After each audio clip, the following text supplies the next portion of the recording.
Hello everyone, it's Yogi here. I hope you're well.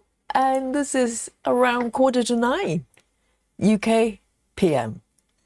I hope you've been doing well wherever you are. Good morning, good afternoon, and good evening. And I hope you're ready for a spot of stitching. I certainly am. And today, this is the piece I'm going to be stitching on. This is definitely one of my all-time favorites. It feels like coming home every time I return to this piece. So far, you probably noticed, if you've been following the streams or the channel, this piece, on the title, you used to say Granny's Craft Room. And that's how I knew it as a title. But recently, I finally learned who the artist is. And the artist is called Steve Reed, apparently a British artist. And she came up with this piece. And I think the correct title is actually Grandmom's Craft Shed. Okay, so I did a little bit of research. It's always slightly, it's not always clear when you Google, but I think this could be the correct title. So just to honor the artist, I have corrected the title, and I will change the remaining videos and to reflect the proper title. So hopefully it's okay. If it's not correct, anyone knows, please let me know. I think it's important because it's such a beautiful piece. And if you haven't seen this piece before, let me show you the markup here. It's absolutely gorgeous. Look at this. The color scheme, look at that green. It's probably one of my favorite colors, and the blue as well. And look at that little kitten sleeping, napping away by the window. And there's a snow globe next to the little cat, and the beautiful greeting card as well. And underneath is that wooden chest. I wonder what's in there. I think probably some floss, some threads, and accessories, etc. Ribbons, maybe little ribbons. And this is definitely my dream craft room. And there's a beautiful view right outside. My room, I called it my space craft room as well. And I do have a space, a big window right in front of me, overlooking my very small patio, London patio here. So I can totally relate to the space, and I have everything I need around me, just like in the picture. Not as pretty, but I love it. It is so cozy and functional, and so warm and fluffy. So this is the piece I'm going to be working on. So this project, this pattern, I got from Amazon maybe 3 years ago during COVID, and it came with everything. It came with the floss, the fabric, and the pattern, of course. But the pattern was paper pattern. So I've been trying to find various ways to convert it to a digital form. So originally, you probably know I used markup to track it. And last week, I finally converted it to Pattern Keeper because the company I bought the kit from very kindly sent me a digital version. No questions asked. So I'm deeply appreciative. And just when I thought it couldn't get any better, it got better, and I'll tell you what it is a little bit later. But let's look at the why don't we look at the chat today first and see who are with me today. Oh my goodness! The first to report to the chat is Busy Mama, says hello everyone, and then followed by Vega. Yes, Vega, noticed. Have you noticed the number of the stream today? It's 100, everyone. I ask you, 100. I couldn't believe it myself. I add one single number every day on the stream, on the title, and lo and behold, we arrived at 3 digits. I'll need to redesign the the thumbnail to accommodate the number. So yes, today is the 100th stream today, and I hope to see you on the 1000s. Okay, how's that? No pressure, no pressure, everyone. Thank you, Vega from Japan. And Steve as well, say hello, very long hello. Must be a good day. And Sarah as well. Hello, everyone. Hello. And let's see who else is here. And Salita as well. And says Yogi and everyone. Hello, hello. Betty says happy Thursday. And Kimberly is here as well. Howdy, Yogi and everyone. Happy stitching. Yes, happy stitching every day. Coming stitching pattern. Hello, everyone, she says. And Joyce is also in the house. And she also noticed the 100 stream on the title here. And Leslie, hello, everyone. Happy stitching. Sarah VM is also here. Jamie Comac. Oh, goodness. Yes. The inquisitive mind of Jamie says, hello, everyone. I'm sitting here staring at a book card of the window and wondering what it says. Anybody knows? That's such a good question. Let's have a look. Yes, that's what we're looking at, the card. I have no idea. It looks like birthday or something. I noticed there's a B there, and on top, the red letter says to something, to Tim or something. I have no idea. It's a mystery. It's a mystery. That is so interesting. I haven't really wondered about that. And Rochelle as well. Hello, everyone. Happy stitching Friday, Thursday, stitching every day. And there we go. And there's some speculations on what the card says. Amazing. And Leslie McLean is here as well. And let's have a look. Mandy Moran, I have to pronounce it properly, otherwise it sounds like something else. And she says, hello, everyone. Sarah BM, I think I said hello already. And Heather House as well. And Susan, of course, is here with me. Susan is in UK as well. And wonderful. And yes, Grace Houston, thank you. 100th episode, congratulations. Thank you so much. And Susan also noticed as well. Thank you, everyone. And crossed up with crossed up. I can't remember. I think you told me what your name was. I can't remember. If you will kindly give it to me again. I like to address everybody with their names. And yes, thank you, everyone, for joining me today. And so this piece, I've been kind of following Gemma's method, and it was a little bit challenging with Markup RXP because the app itself, the performance was slightly sketchy there. And so I was really relieved to be able to switch over to Pattern Keeper. But you know, things got even better. And I think it's so amazing to do it on 100th birthday, not birthday, 100th birthday, that'll be scary. 100th episode is, I finally got it working. Not me personally, Jen Doe, sorry if I butcher your name, from the chat, from the group, actually helped me to convert it to Saga. So finally, I've got a pattern on Saga working. And the great thing about that, you know, Pattern Keeper is totally sufficient to work on this project, but it's even better on Saga because Saga can handle the back stitches as well. So yes, this pattern has a lot of back stitches around the kittens and everything else, and everything is going to be just so detailed and beautiful. So today, so it's a new thing for me.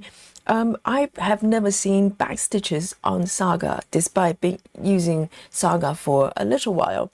So today I'm going to show it to you as well, and hopefully we can figure out how to use it efficiently. So if you have pattern, if you're using Saga, and you have backstitch patterns, and you can utilize the feature and make the working experience even better. Okay, so with that, so let me zoom in a little bit. So Gemma's method is back on this project. For some reason, this piece just begging for Gemma's method. And, you know, I've been kind of trying to switch around because it's really hard to work with the markup. But now I can return to Gemma's method and work on, you know, the diagonal sort of direction there. So let me show you what it looks like on Saga. There you go, the full screen here. So I try to mark up, catch up all the stitches as much as I can. There might be, you know, a few here and there not matching up, but mostly including the part threads as well. So this is where I am right now. So if I show you the entire piece here, so this is why I am. And in terms of the size, it might be slightly smaller than regular size of Heaven and Earth, but it's by no means small, and quite a few pages involved. And Saga is kind of ignoring the page division, and you know, so in a way, the page borders probably start to lose meanings here, because previously I was working page by page. So the top bit, you know, where the kitty is, it's actually there are 2 pages side by side, and below on the bottom left here is at the 3rd page, and I'm kind of working both pages at a time toward the right here. I'm just following the pattern, following the wooden chest, wooden drawer, rather than by page. But you can see there's hard stops around this stitch area. So from now on, I might gradually lose it. So before these 2 pages, I'm going to just follow the borders on the side there and working accordingly. So you might notice, you're probably asking, where are the back stitches? This looks like a normal patterns, right? So yesterday I mentioned a little bit, and I said, you know, I can see the back stitches, but I don't know how to hide it. And lo and behold, Suzanne is here as well. Suzanne says happy 100, happy hundreds there. So it's perfect timing, because I'm talking about Suzanne's not idea, but suggestions there. So she posted a quick tutorial on how to hide and show the back stitches on our Facebook there. And I had a look, and we can watch it together and learn, because what I've got here is iOS version, which is slightly different from Android, and many of you are using Android. So that video will be very beneficial, and we will watch that in a little bit. But following Suzanne's tutorial, I finally figured out how to do it on iOS. It's different, but similar principle. So here, it took me a little bit to figure out that, you know, Saga is a little bit cryptic sometimes, because it's got so many features buried under, you know, the obvious ones. So here, in order to show my back stitches, currently there isn't, right? So I go to my my side panel here, and it's not obvious. If you haven't seen it before, it's not you.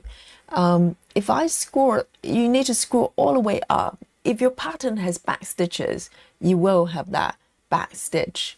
Sort of, if you can see the cursor here, you can see the back stitch being grayed out. And currently, the eye is shut.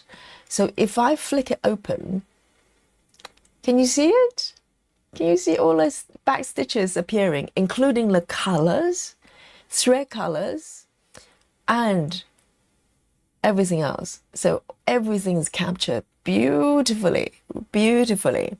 And you can turn them on and off, but also obviously you're probably thinking, well, if you have the back stitches on, when you tap on the stitches, wouldn't it clash with the back stitches? And I figured this out as well. I don't know whether this is the way, but I kind of fiddle with it, and I have no idea whether it's the same with Android device. And so maybe any one of you, or maybe Suzanne can enlighten me. But in order to isolate, you know, to pick which layer you're working on, you go to that smiley face. You know, the smiley face, up to this point, I thought the smiley face is just to create kind of a color mask, if that's your preference. But now I'm thinking otherwise. If you long press the smiley face, it should bring up a pop over here. Okay, so there it is. Can you see this pink icon and the green one? these are actually flicking between the back stitches and the regular cross stitches. It's not obvious. They don't tell you what it is. But if I flick over to the green one, it looks like nothing happened, right? And I want to switch off. I want to turn off the color. I don't want the pink colors there. But now I have the back stitches selected. When I tap on any cross stitch underneath, now I'm actually tapping, nothing happens. You can tell the upper left where it says 152. It's not doing, well, I suppose it's not doing anything. But the icon on the left changed from a cross to this symbol. I presume that is the back stitch symbol. So now if I select one of the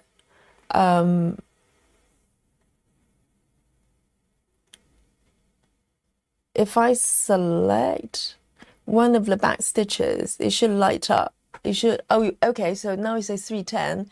If I turn it on, these lines are actually selected, and I'm able to mark it. Watch this. So I need to turn it to marking. See that? Now I can mark as I go, as I stitch. Can you see that? So it's pretty beautiful. I don't want to go too deep into it because I'm not on the back stitch area here, but just to give you a quick kind of summary there, in case you are curious. And so now, because I'm isolated to back stitches, when I scroll up, I only see the back stitches. So it's not the easiest way to work it out, I have to say. But you can, you know, with a bit of fiddling, I'm going to switch back to my cross stitch here. So this is kind of a quick, you know, summary here. There's a lot more to do. I think that one I haven't undo, yes. So it will highlight the back stitches. They're already done. So it's really, really clever. I wish the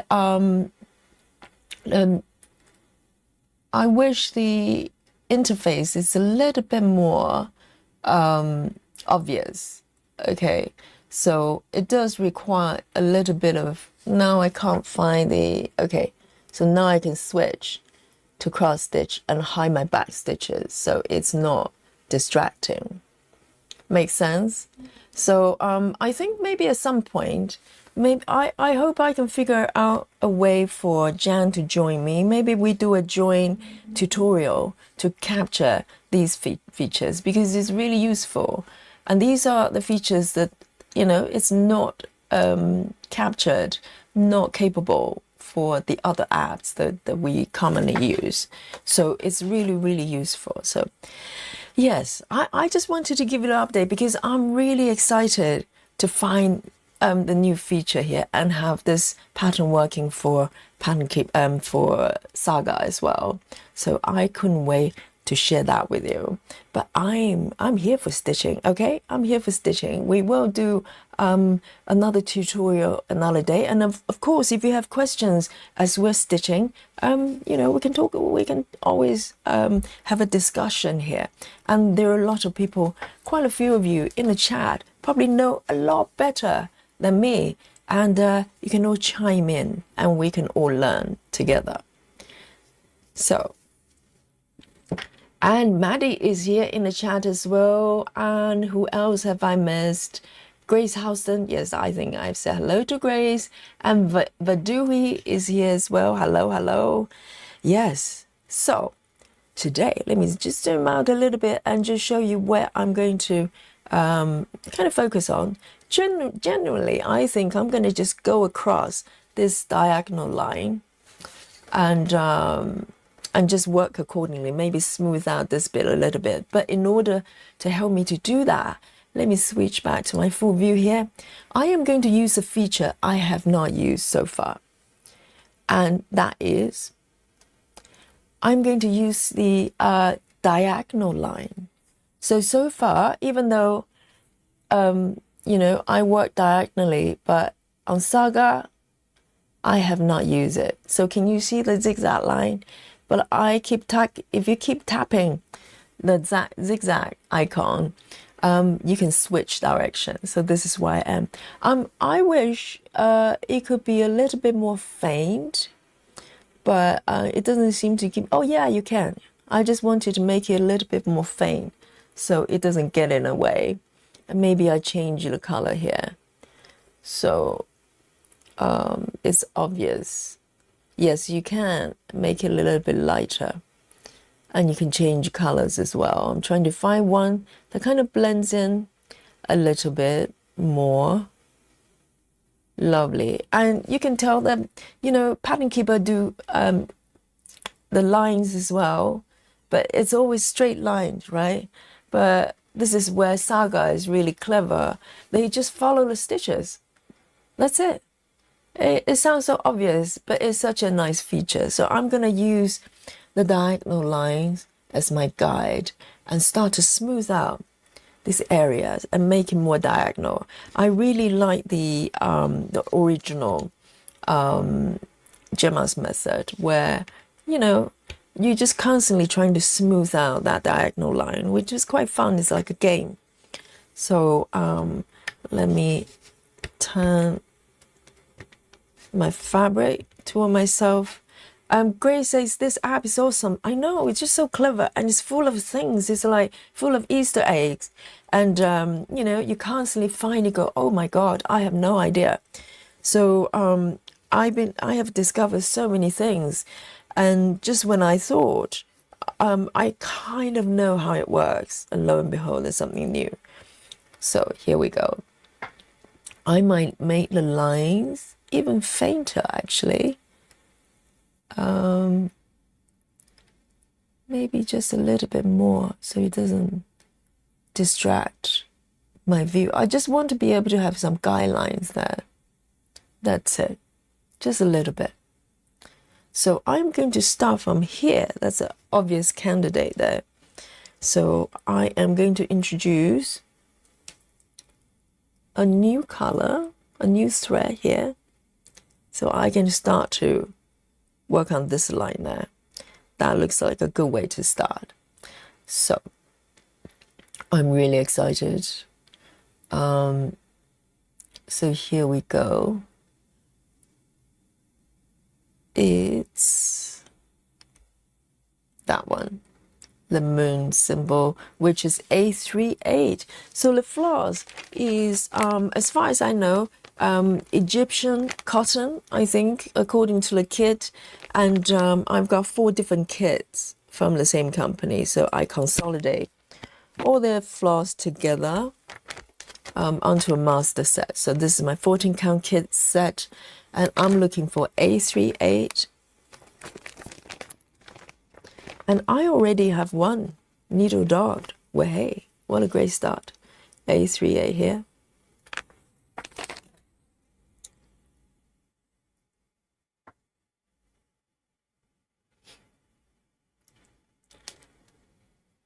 Chevron. Oh, your name is Chevron? That's a name? Of course it is. Thank you so much. I'll call you Chevron here.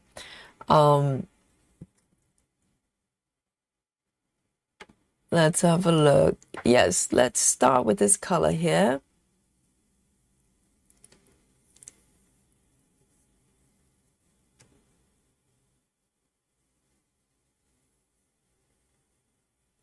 Oh, Suzanne says you don't have to do the face to work on backstitch. But the thing is, though, do you not have to isolate the layers? Because otherwise, you could potentially tap on the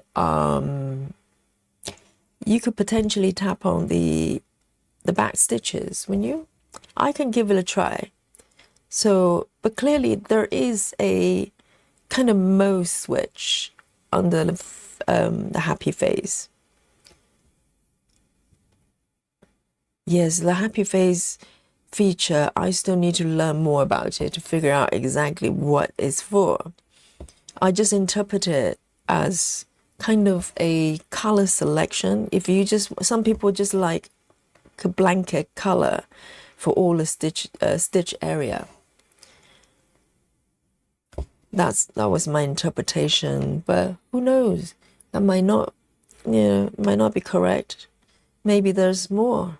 I'm sure there is from what I learned so far with Saga. It's never quite what it seems. There's always more.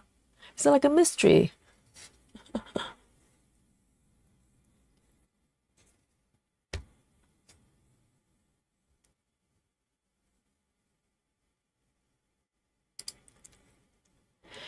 Dobby Johnson says, hello everyone, joining from work. Beautiful project, Yogi. I know, isn't it gorgeous? And it's so beautiful, beautifully charted with back stitches as well. And I have no idea who charted it. I know the company, but the person who charted it is not credited necessarily. Oh, see, I nearly wanted to do a cross-country stitch. No, I'm doing Gemma.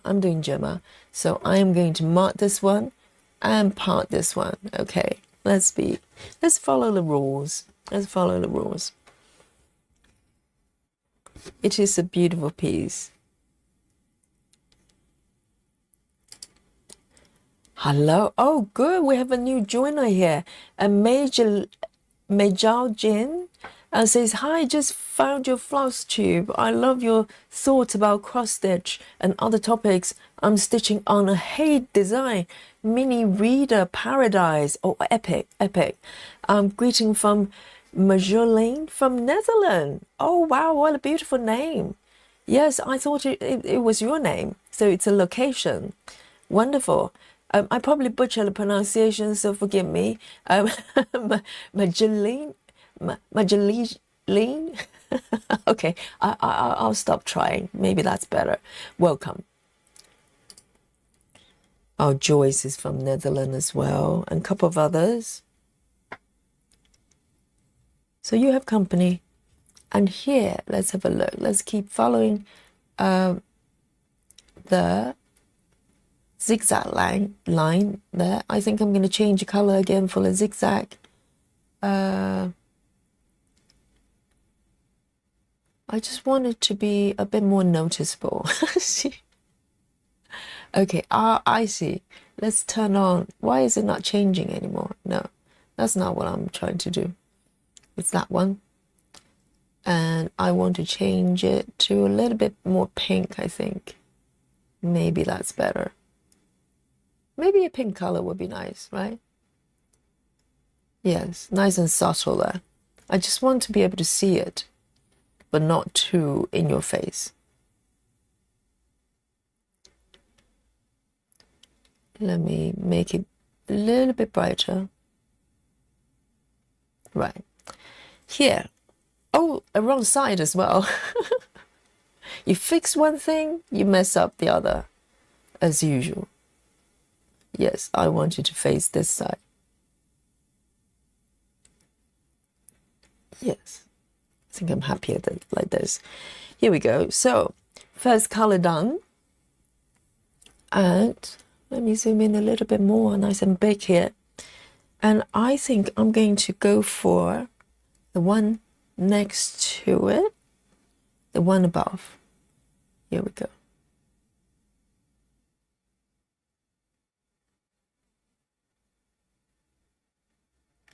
Quite a few stitches here. So 355, 355. And let me know what you're working on today with me. Today is Anything Goes Day, okay? It's one of those Anything Goes days. We have SALs on Monday, Wednesday, Saturday to keep you busy. And also now on Sunday, we've decided Sunday will be our festive stitching till Christmas, okay? So you can do Halloween. This is festive now. And you can also do your Christmas piece if you have one. And if you need inspirations, we have 2 albums on our group, Facebook group. People suggesting beautiful patterns in the Facebook album. So if you want to see, you know, what patterns to work on, if you need inspirations, then go to the Facebook groups. See what everybody is suggesting.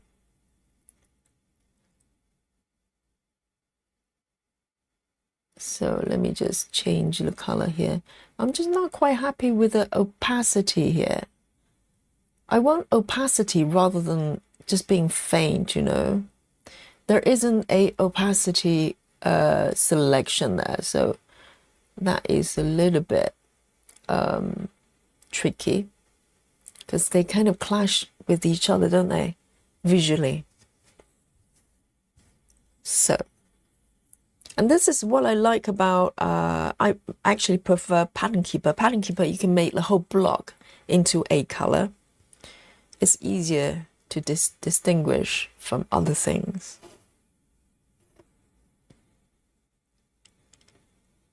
So here is my second color here.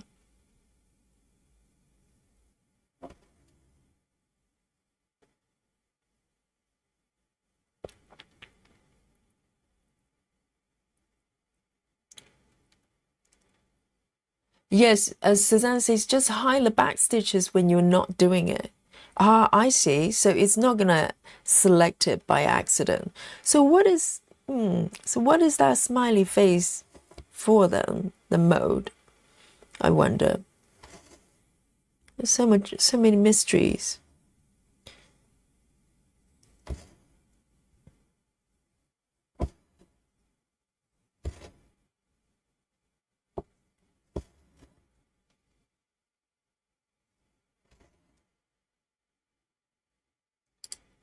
Suzanne is working on Yumiko tonight and drinking spicy chai matcha. Wonderful. And Captain Squirrel is here. Hello, hello.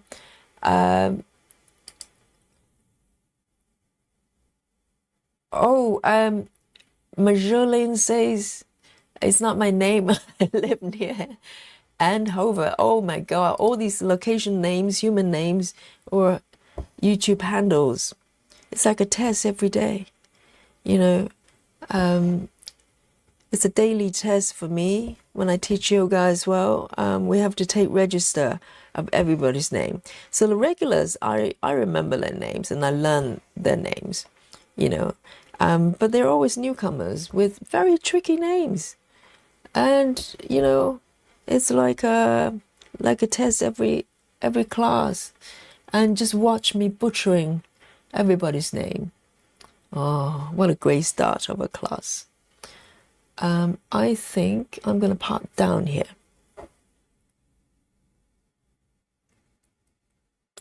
No. I'm going to trying to get my way around with all the symbols. I'm parking as well, so a lot going on there. I think visually, Saga can maybe work on the representation of these icons. You know, I quite like Pattern Keeper that you only have kind of a triangle, you know, facing the corner that you're parking. Saga is totally ignoring, you know, where you're parking within a stitch, which is fine. But it's just in terms of the symbol, it's clashing with the stitch border a little bit, I think. Right, so what's next? So from here, oh, much cleaner. Maybe I can change the color of the path thread. How's that? It's an experiment. Yes, just so I can tell them apart. Otherwise, my eyes are really busy. And Sarah is working on Candelicious. Yes, it's delicious piece as well. And Susan is working on Woodland, Santa, drinking coffee. Susan is already doing festive stitching, very naughty. Not on Friday. Okay, you can work on anything you like today. So you're allowed, you're allowed. And Mandy is working on Nightmare Before Christmas, full coverage and drinking. I thought it was so clever because I saw your pictures on our group and I thought, well, yeah, that's Halloween and Christmas stitching in combined. Very, very cunning. Very, very cunning, Mandy. I love that piece. Very cute. And it's a little bit of a, is it from the animation? It's not Tim Burton. There is an animation with that character out there. I can't remember what it is now. It's an animation movie. Oh, Annie B. Annie B says, hello, Yogi and everybody. Looks like that card might say, to the best something, maybe mummy. That would be so sweet, wouldn't it? Yes, that's very interesting. Yes, our Joyce is, it's near. Wherever it is, Toburg. I try my best. Yes, Mandy says it's from the movie. Yes, I remember vaguely. Maybe I even have seen the movie. I just, so long ago, I can't remember. Right, I'm going to continue to work on toward the diagonal area. It's so useful to have a diagonal line because instantly it tells me where exactly it is. I don't have to guess. I do like that. I'm still not happy with the color though. Let me try one more time. Oh, sorry, not this one. Maybe something blue. Yes, I'm going to stick with blue then. A little bit more contrast. And it tells me exactly which one to pick, which is quite nice.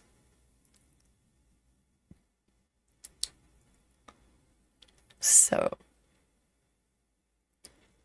I'm going for A14. A14.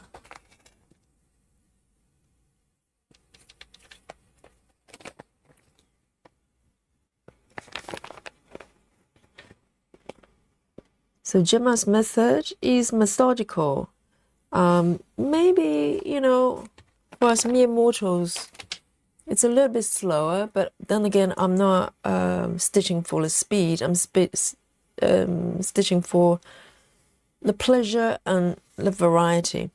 But yes, there's a lot of parking and starting and stopping, but in a good way because you have sort of clear rules in your head and you're just working with the rules, which is quite relaxing. So there's no point rushing. You're just stitching.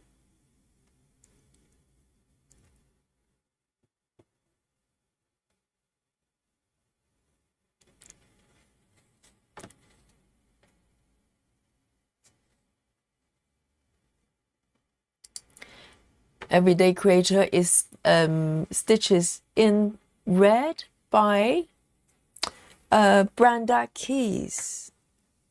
Oh, I'm always interested when I hear about patterns or the artists I'm totally not familiar about.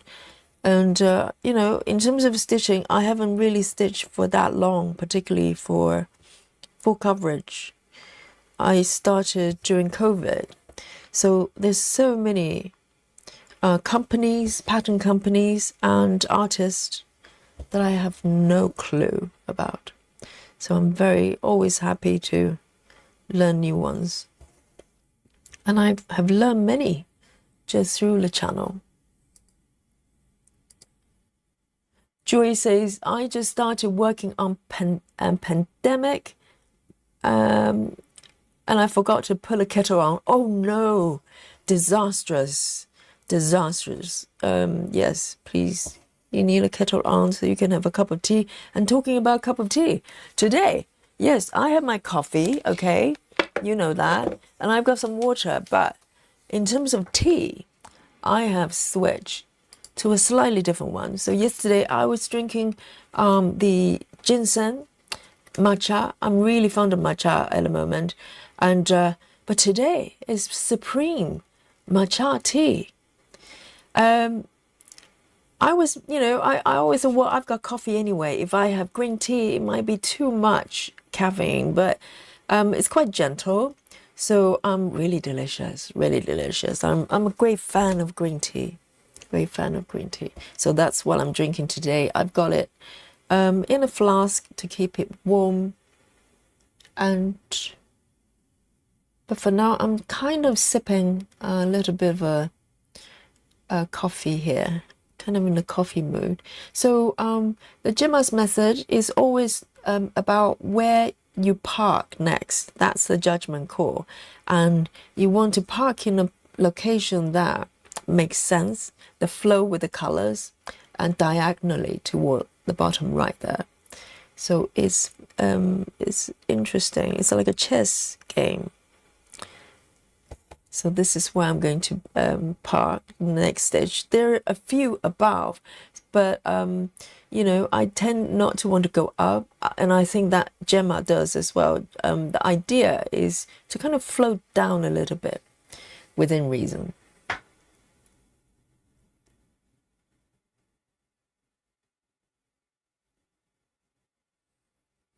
There. So this is definitely not a speed stitching day, okay? But I'm feeling very relaxed. And I hope you are as well. And if you're snacking, I want to know your snacks as well, not just your drinks. I need to know everything. So I need a full report.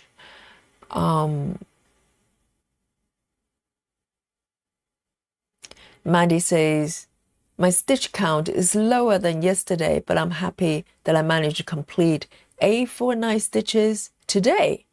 Already? Goodness, since the stream started, we've only been in about half an hour. Yes, I think Maddie's determined to enter the Alien Club, okay? I think you're a great candidate there.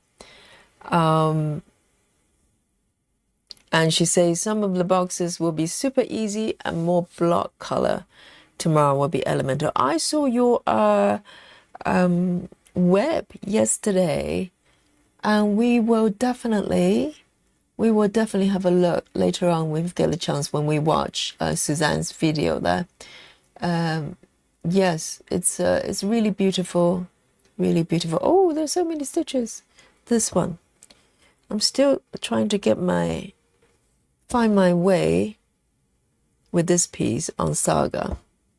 It is a little bit different from the previous sessions with other tools. Right, so from here, I'm going to move down here. So if you want to know the rules of thumb for Gemma's method is whatever stitches you make, look above and look to the left. You're supposed to have stitches above you and on the left. Otherwise, you park. So that's kind of the ground rule there. And then in terms of where you park, it's a bit more nuanced. And I think that's why some people don't enjoy it, because you do have to kind of think and contemplate a little bit more than other methods. But I enjoy it. So for some reason, there's the color. I just don't like the color of the zigzag border there. Let me change it to yellow. Or maybe I should make it bright. Maybe that's... Yes, how's that?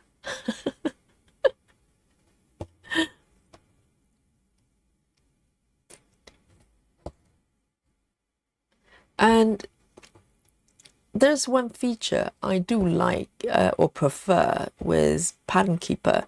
You know, you have to pre-select your stitches before you stitch. It kind of, you know, you select 3 stitches you're about to stitch, and then you can commit to mark them. I kind of like that because it highlights where you are. You know, in this case, there's so many stitches of the same color. Without that, it's a little bit, you could get a little bit lost. And now I'm going to park here about. Yes, but I think I'll gradually get used to it. This is like a new, brave new world for me as far as this piece is concerned. And I'll find my way.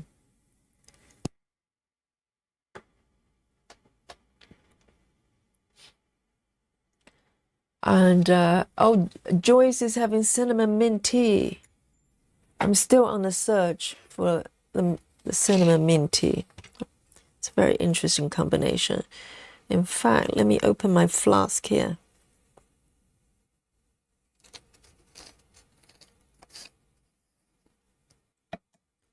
It's better.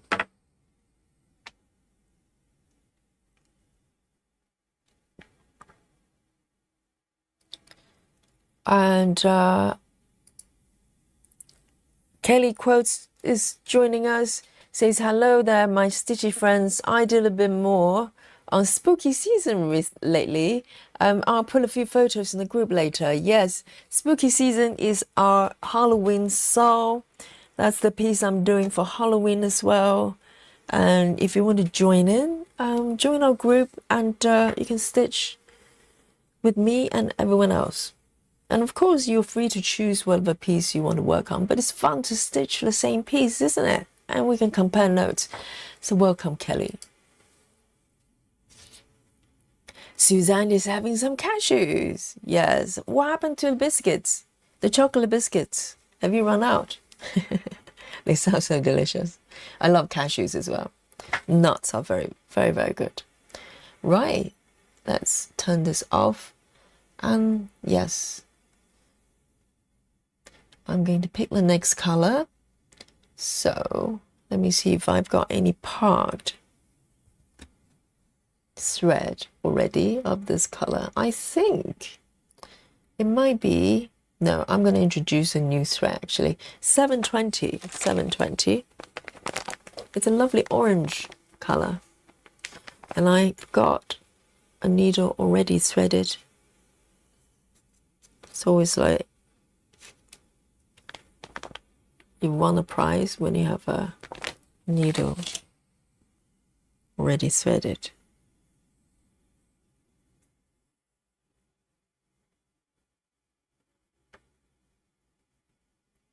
Oh, we've got another lurker at work, and Zalerie says, "Hi all, gonna lurk on my way home from work." Yes, once you're home, I don't know how far it is.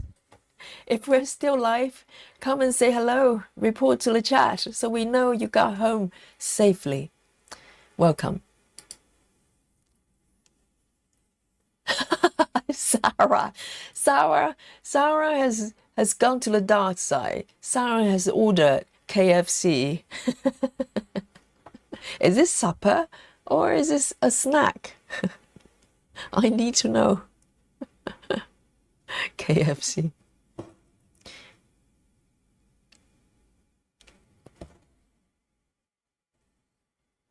Just 2 stitches here. Let me have a look.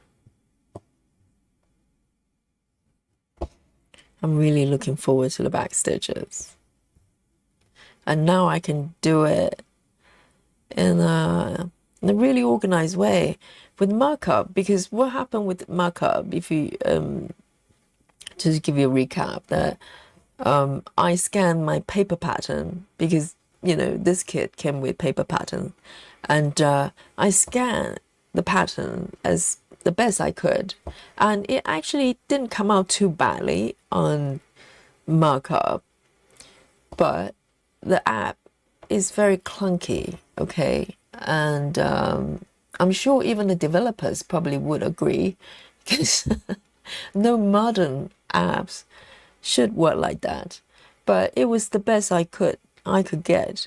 I didn't want to work with paper pattern, so so I used the paper pattern, and all the back stitches on top of the stitches, the cross stitches, were very messy because it's on paper, so that you can't separate. You can't separate the back stitches, so it was a little bit of a mess, to be honest. I'm really impressed by the fact that I, worked with it for so long without crying frequently. But I'm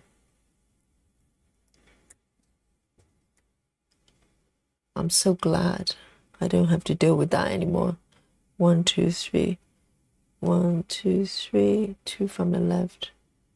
Here, I'm gonna park here. So with this method, very frequently you would have threads, multiple threads of the same color, because they're flowing toward a different direction. I probably have another one above somewhere, flow to another area.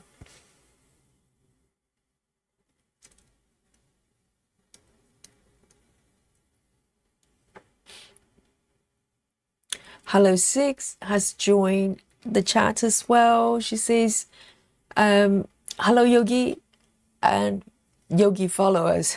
No, they're not followers. They're leading me. I'm just following their lead, okay?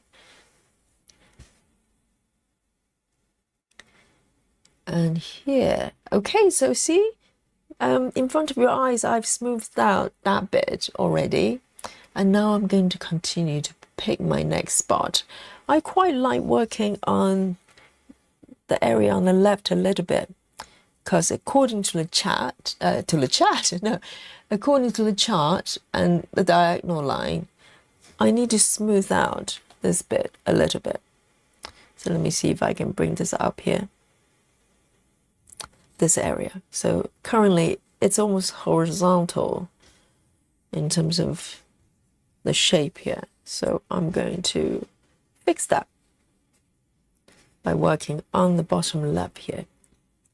So this is the bottom left or near of this page. So now I can pretty much forget about where the page stops. Really, I can just keep working, can't I? So interesting. I need to get my head around. Here, let me pick, whoops. Let me pick the next color here.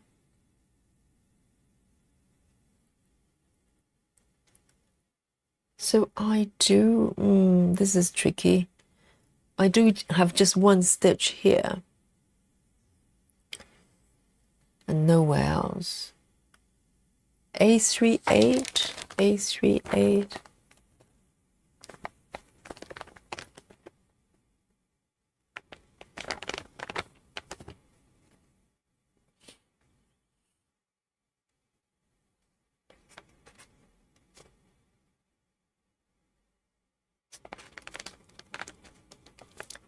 A38.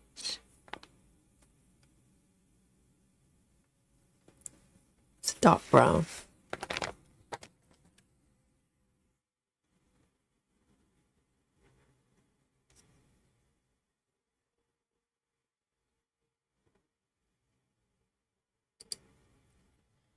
Kelly asks, Yogi, are you still working in the box on the desk? It looks like a little box with 4 drawers. Yes, I'm right in the middle here. Let me show you where I am. So if I zoom out, whoops, here. This is where I am. Oh, I need to turn this off.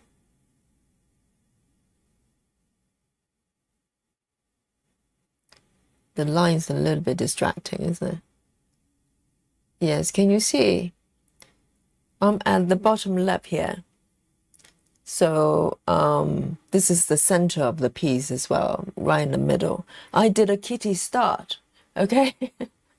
Very bold, a little bit controversial, but I managed.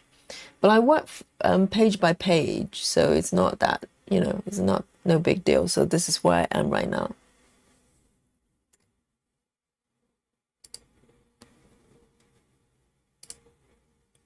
It's a really pretty wooden box there.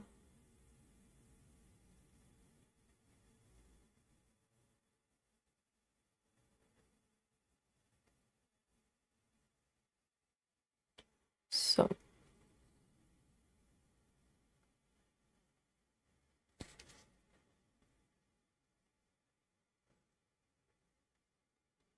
I'm going to do a loop start.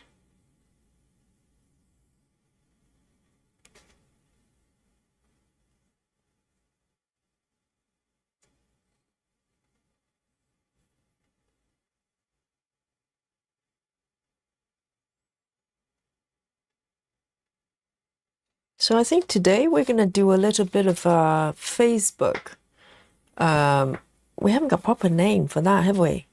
Joyce, do we have a name for the Facebook looky thingy that we do from time to time? Because we can do a little bit. So you can, if you like to have a look together to share your web so far, whichever one you want, you can upload your photos now, and we'll probably do it in 20 minutes time, so we have a little bit of time to get it done, and we'll have a look together. We do it from time to time live here. So this one I'll probably end the thread because there isn't any surrounding stitches, so I'm going to do just a tuck-in method in the surrounding stitch here, and it should be nice and secure.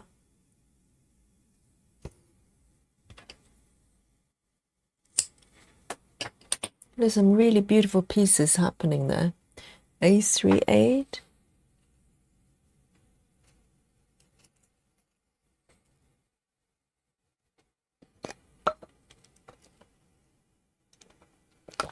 Have a sip. Have a sip of my green tea. Lovely.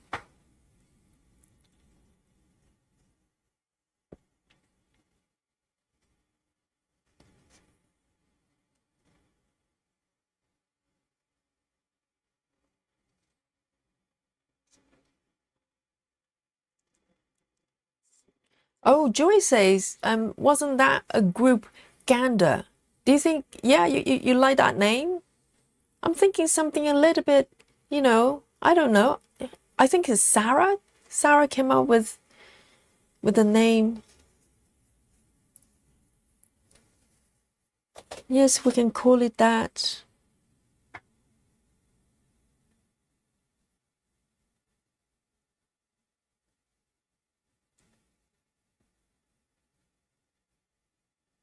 Let's have a look. Where should I go next?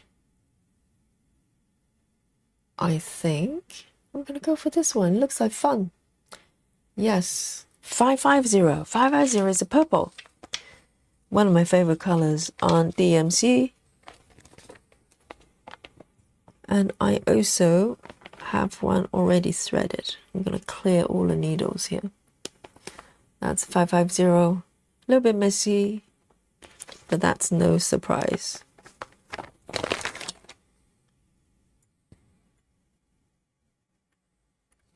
Okay, then it's a group gander. So if you like to join that session, then upload your web. You have 15-20 minutes there, and then we can have a look together. And we'll also watch Suzanne's video as well. So if you're using Android, you know what to do when it comes to back stitches.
Two here. I think I can probably get away with one more here. So this stitch is not supposed to stick out, so for whatever reason I broke the rules. So if there isn't a stitch above, you don't stitch. But I did. Who knows? Who knows why? I was feeling rebellious. And I'm going to park here.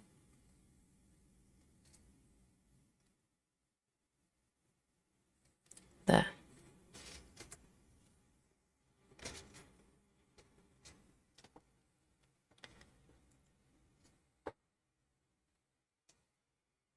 I'm starting to kind of warm up a little bit, you know, trying to find my way here with this app.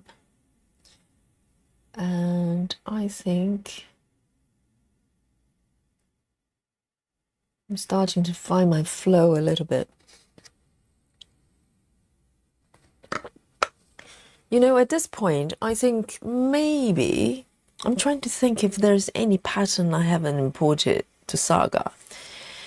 There's still the remaining 3 14 count pattern, which is recently I only got the digital version. Jan is working on it, see if she can make it work. If she can, which will mean that pretty much all my patterns have been imported to Saga, which I didn't think it was possible.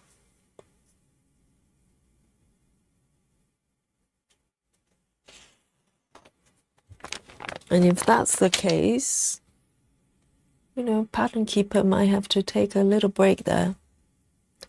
But I'm sure I'll need it at some point. There'll be patterns that's not compatible.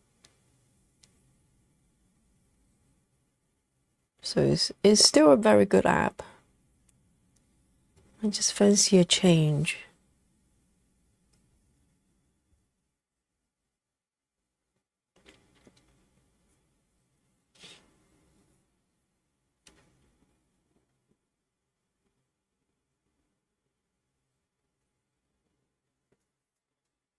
I'm gonna patch this up so no one knows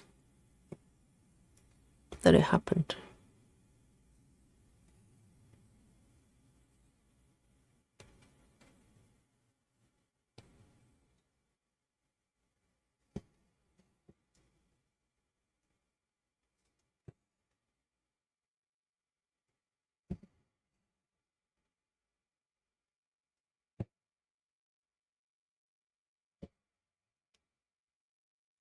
And Joyce, did you say you got some 14 count Ada and hated it? Why did you hate it? It's just too stiff. Because they're different make of Ada, I think. Some can be kind of quite starched. But this one, for instance, is so soft. It's really soft, really nice to stitch. I think this one, I might just... Do I want to park? Why not? Maybe I would. No, I am going to end this one. I'm going to end it to keep it a little bit tidy.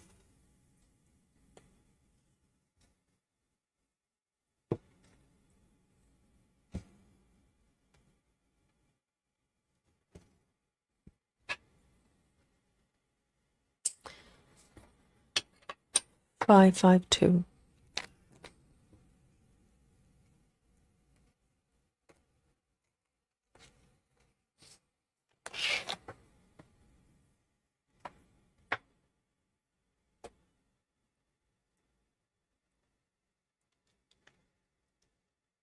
Here we go. And the next one, I am going to move up a little bit. You can tell that it's already smoothed down a little bit, even just a few stitches. And it's quite satisfying. Just watch it gradually come to a diagonal shape. It's a very, very unique way of stitching. So from here, I am going to go for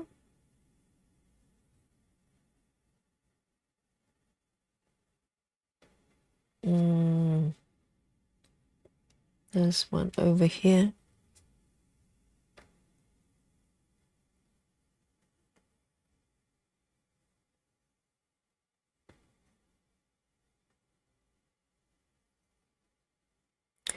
Kelly says, I just put my spooky season photo in the group. Was I supposed to put it somewhere else? No, just you can just post it like a regular post. You can create your own post and just post it however you want.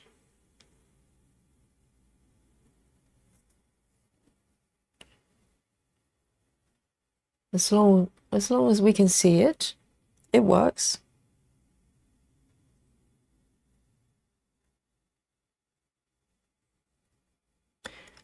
Am I? Where am I? I've lost my way. Here, 1, 2, 3. Yes, that's correct. 1, 2, 3. So I'm breaking the rule a little bit because there isn't a stitch on the left here, but I've got a part thread here, so I want to just use it. Oh dear. Okay. I'm a slight purist when it comes to Gemma's method. I know Gemma has kind of evolved into a slightly different way of stitching with her current piece, but I just really like the original method. It's very orderly. I'm going to park it here, but I'm going to pick up this one as well. It's the same color.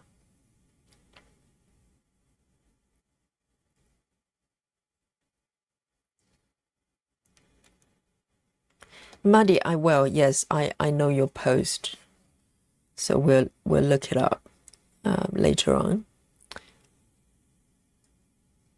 6 says, is there a parking method to switch without part threads being in the way of new to stitches, meaning I always have to pull part threads out of the way?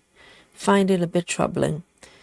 With this method, you never stitch beyond the part thread, I think. In theory, if you follow the lines here, I think I know what 6 is referring to. You were talking about whether you need to fight through the part threads. Let me read it again. Is there a parking method to switch without part threads being in the way of new stitches? Meaning I always have to pull part threads out of the way, finding it a bit troubling. Yes, you mean that you have to stitch beyond, you have to remove the part thread, clear them out of the way in order to stitch. I mean, I would say in terms of that, in theory, Gemma's method, you shouldn't need to do that. There will be occasions, for instance, this right corner is right on a part thread. Some people don't like it. Can you see where my needle is? This is the bottom right corner of the stitch I just made. So some people don't like that. When they have a part thread there, they don't like to put a needle through. Then maybe you wouldn't enjoy this method that much because it happens a lot. But in terms of having to clear the stitches away, in theory you shouldn't need to do that because you're easing away from the edge of the piece. So the part threads is always away from you. They can be very close or right next to your stitch, but you shouldn't need to move them away. There are some methods. I'm trying to think. I think diagonal, if you do it row by row, then you probably don't have to, do you?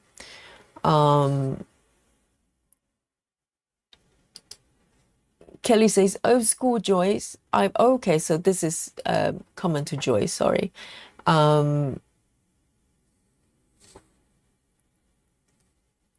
Jackie says, Royal Rose method? It really depends because Royal Rose, I can't remember what the original person who pioneered the method actually did. My memory is getting slightly jumbled, but I think, let me just mark this one here so I know and park it, get things organized. But when you move to a new tower, right, when you have pass threads there, you could do it in different ways. I've seen people, well, me personally, if it was me, come to a block with pass threads, I work from bottom to upwards. So in a way, you know, you pull everything up, you work from the bottom one upwards, so you don't have to fight with the threads. But I've also seen people doing royal rolls. When they come to a new block, they work from top to bottom. So if there's stitches around here, for instance, they do need to negotiate with pass threads. So I think it depends on what order you stitch. If you go from bottom to up, then no, then, you know, that's probably what I would do as well.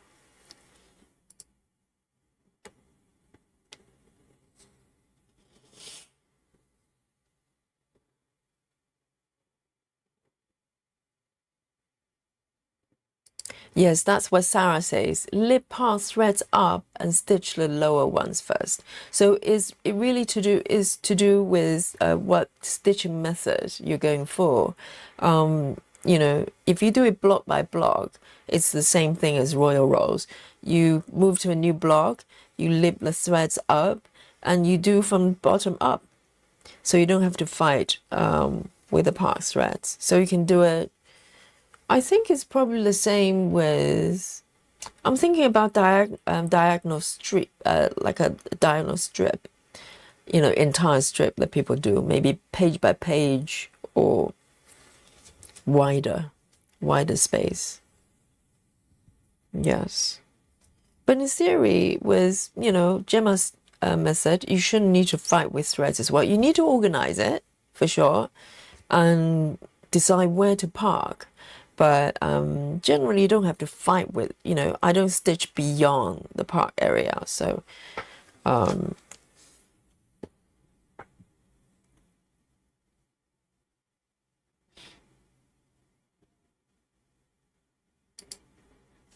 Kelly says, Amy of Stitchery Lovers is doing block by block. She starts at the bottom of the block and stitch out the parking threads. Yes, so it's the same thing as what Sarah mentioned.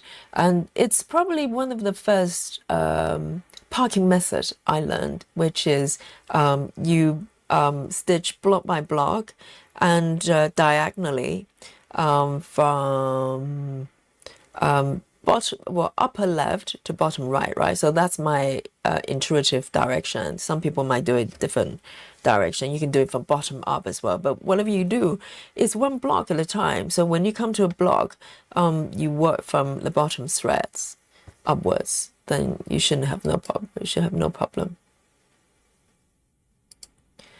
Joy says, Alison Royal. Okay, so where is Alison right now? Why do we not ever hear from her? Is she still doing YouTube? Love to hear from her. So Alison Royal introduced Royal Rolls. I named it. Yes, we know that. Joy's named the name. Yes, not hard to come up with. It's her name. But no, Joy's. Joy's? It's a beautifully named because you could have called it Royal Mess. You did not, did you, Joyce? So well done. No royal mess. It's royal rolls.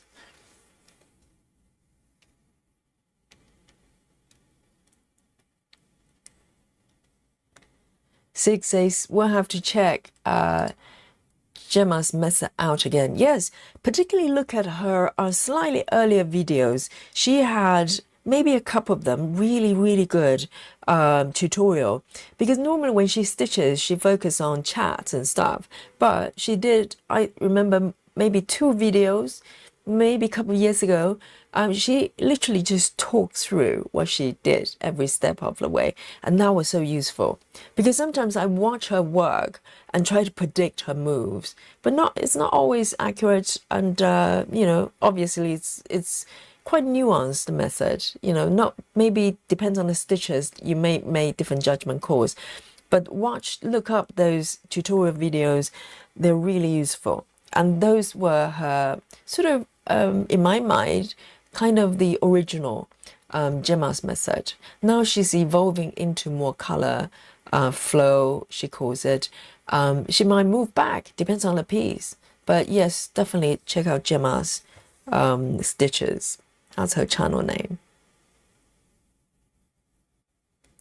So let me move on to the next color here. I think I'm going to go for this one.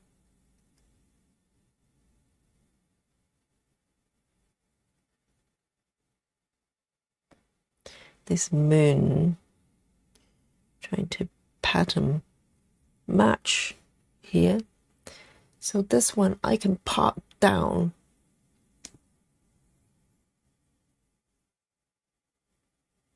Or at least to the right.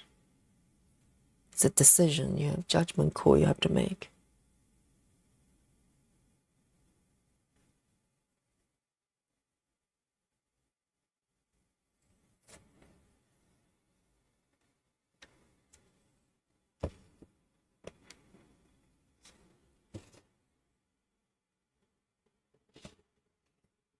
So I've got another thread part down the same color. So with that in mind, I'm going to move diagonally down to the bottom right there. So 1, 2, 3. Why don't I turn up?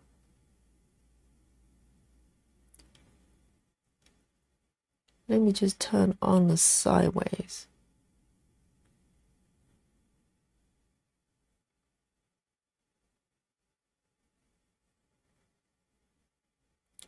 So 1, 2, 3, 4. 2, 3, 4. The 5th stitch. 2, 3, 4, 5.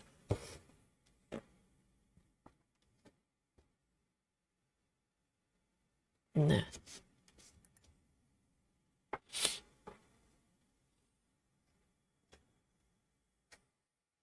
Kelly says, I watched Gemma all the time. Took me a while to figure out what she was doing. The part threads will bother me, but it makes sense to me. Yes, I think all she's doing is she's easing away from the edges and trying not to create floating stitches. So you don't end up having to, stitch, go back and try to find unstitched ones everywhere. If you do cross country, that's what happens. And even if you do block by block, you can clear the past threads. But when you start to do whatever method of your choice to complete the whole the block, you will come across boxed in stitches. And I think that's kind of what she doesn't like. She doesn't like boxed in stitches. So her method is kind of designed to, not to create that. So it makes sense. That one's done.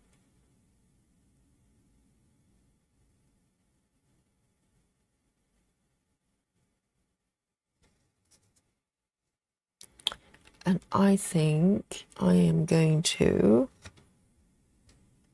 move up here.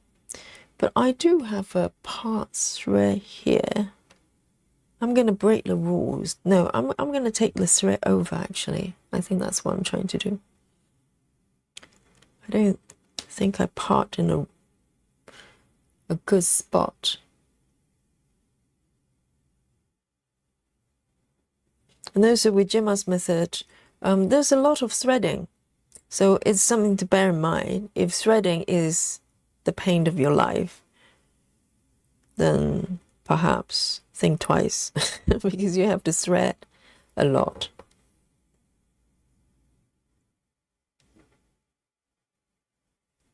This needle doesn't like me. Let me see if I can find a golden eye one. I want to buy more of those golden eye needles. I love them. They're so easy to thread as well.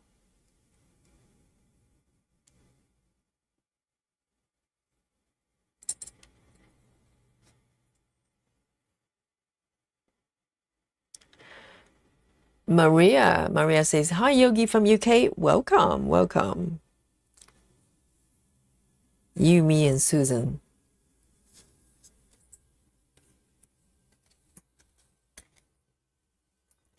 I'm sure there are probably more lurking, but I wouldn't know.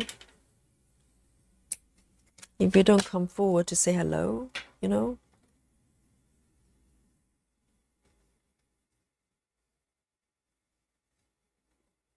Where am I? Here.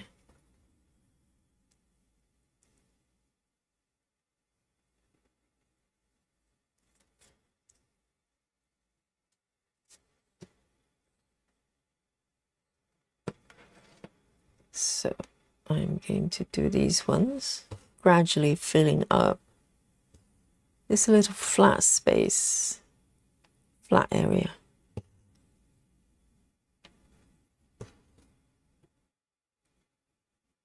So if I was following the diagonal line quite faithfully, I shouldn't have this situation. I shouldn't have kind of a stitch in the middle that's still unstitched.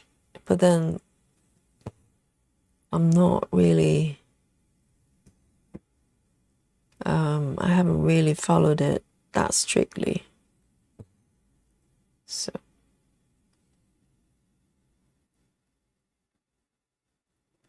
there. And then I'm going to park it down here, waiting for me.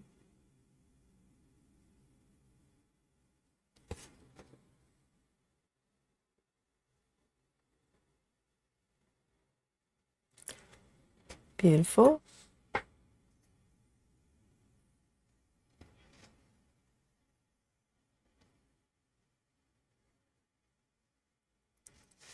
Kelly says, got myself a cup of chai and can watch for a while until my laundry has to go to the dryer. Yes, that's a nice way of waiting for the laundry. I need to try chai. I just, I have my go-to teas and I always go for them. Not being too adventurous on the chai front.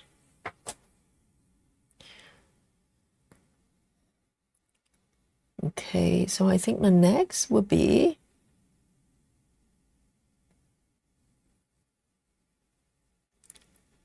this one here.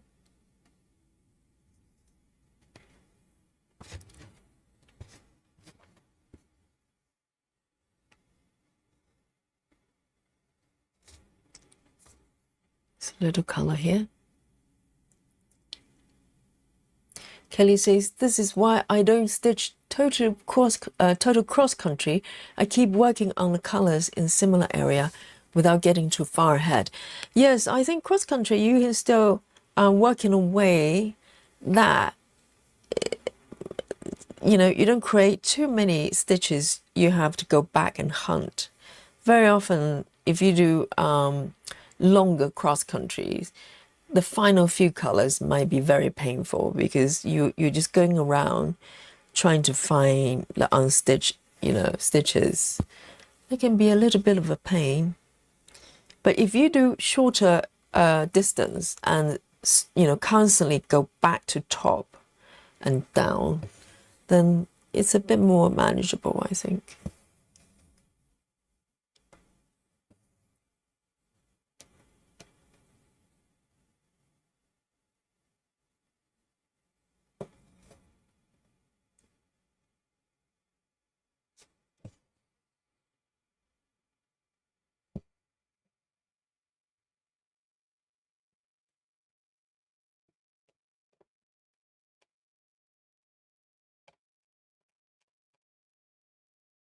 Gonna park it down here.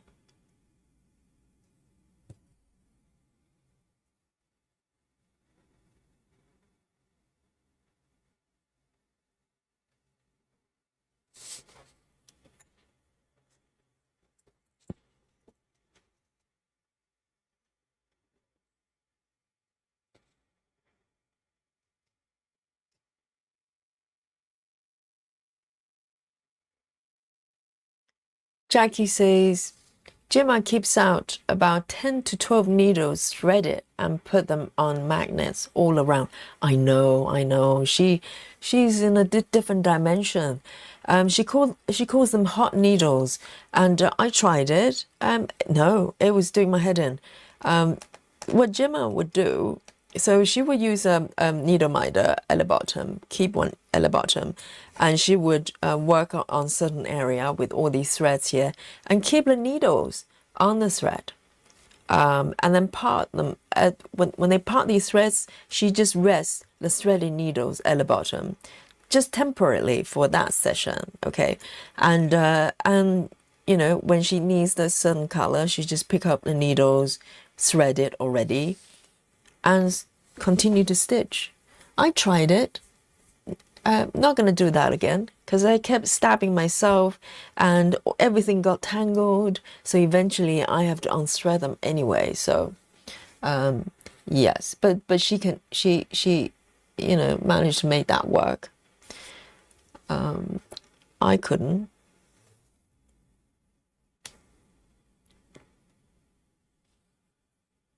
And I don't think I even had 10 threads. I think I had 5 and I was fighting with them, just like, you know, in tears.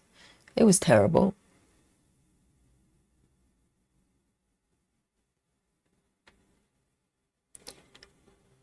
A14 here.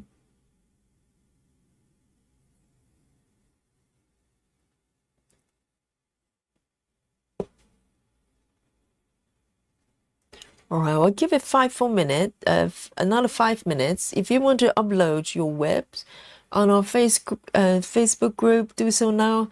And then we will have a look at what you've got for us.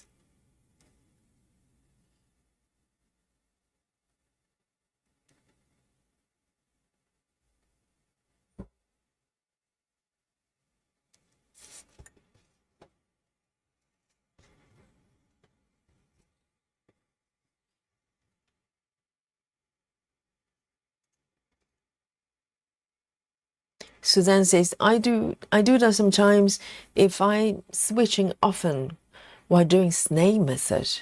So Suzanne, do you find that you know, things get tangled and the needles kind of try to attack you? You know, when I do that, my needle is just not happy. They're just going there, not doing that.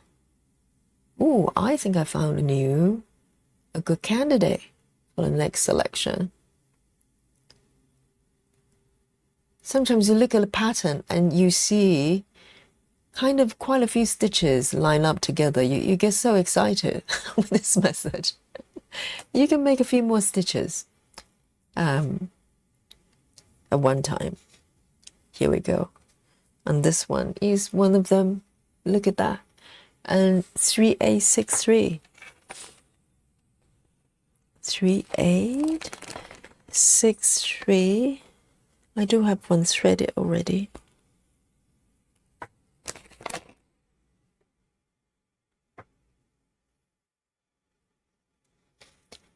Suzanne says, I just stick them in the edge of the fabric and just let them hang.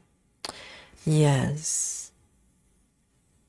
I think that might be better than magnet, because magnet, just all the needles kind of just huddle together and eventually they just get all tangled.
There's two more.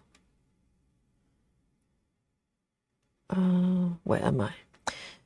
1, 2.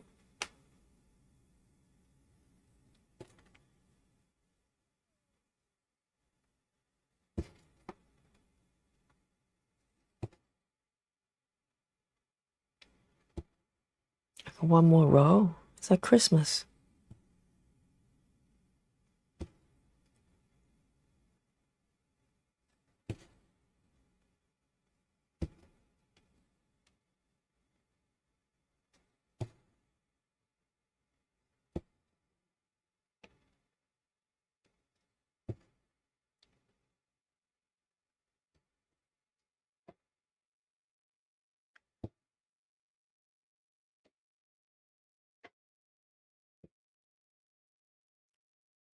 It's quite rare you get to stitch so many stitches in one go.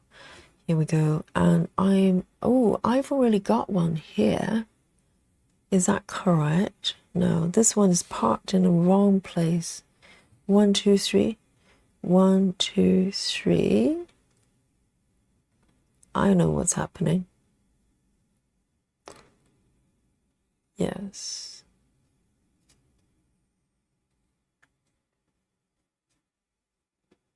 That one? Is that the same color? Maybe I didn't mark it. Is that the same color? No, it's a little bit darker, isn't it? I think they are the same color.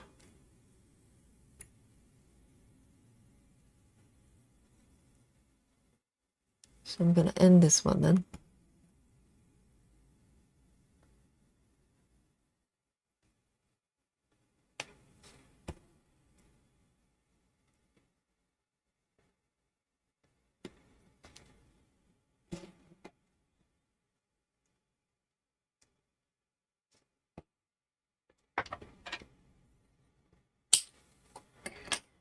Three, 6, 3.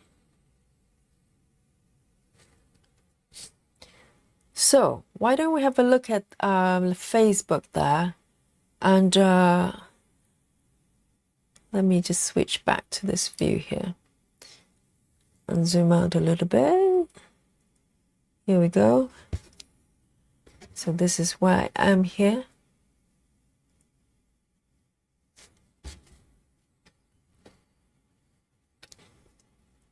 And let's bring on, let me do a refresh of the browser so I get to see all your posts. And we have members request. Oh, coming switch, coming stitch. So it's, oh, okay, it's being held back probably because it's a new account. I'm going to approve it now. So you're in. Let's have a look.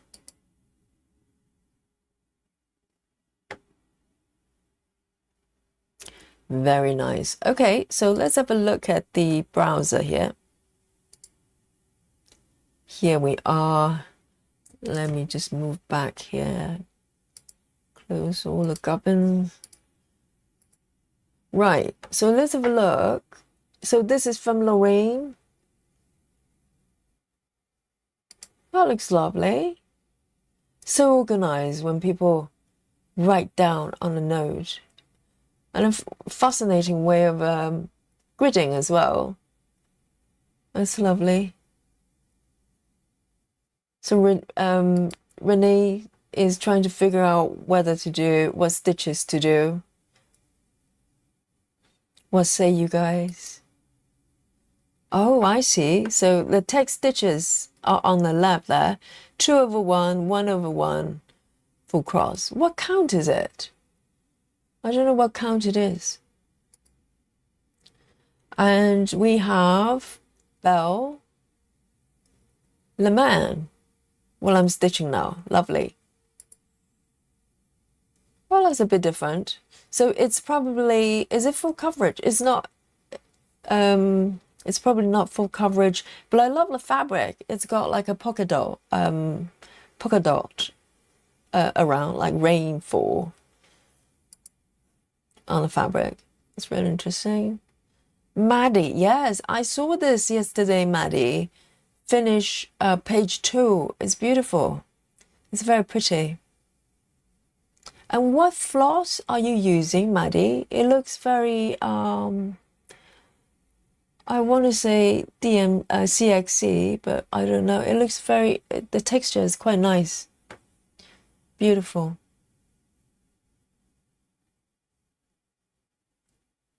Captain Squirrel says it's not full coverage. Referring to this one, I'm guessing.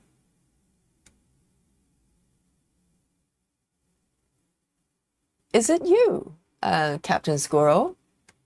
Is that because I don't always know the differences between different handles, the YouTube and Facebook. Very often people use completely different names, so I'm just guessing here.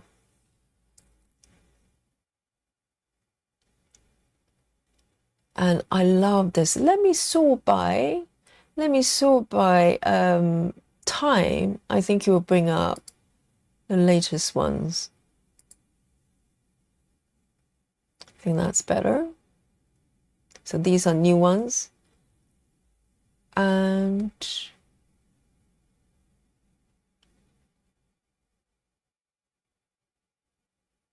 oh my goodness, Rebecca.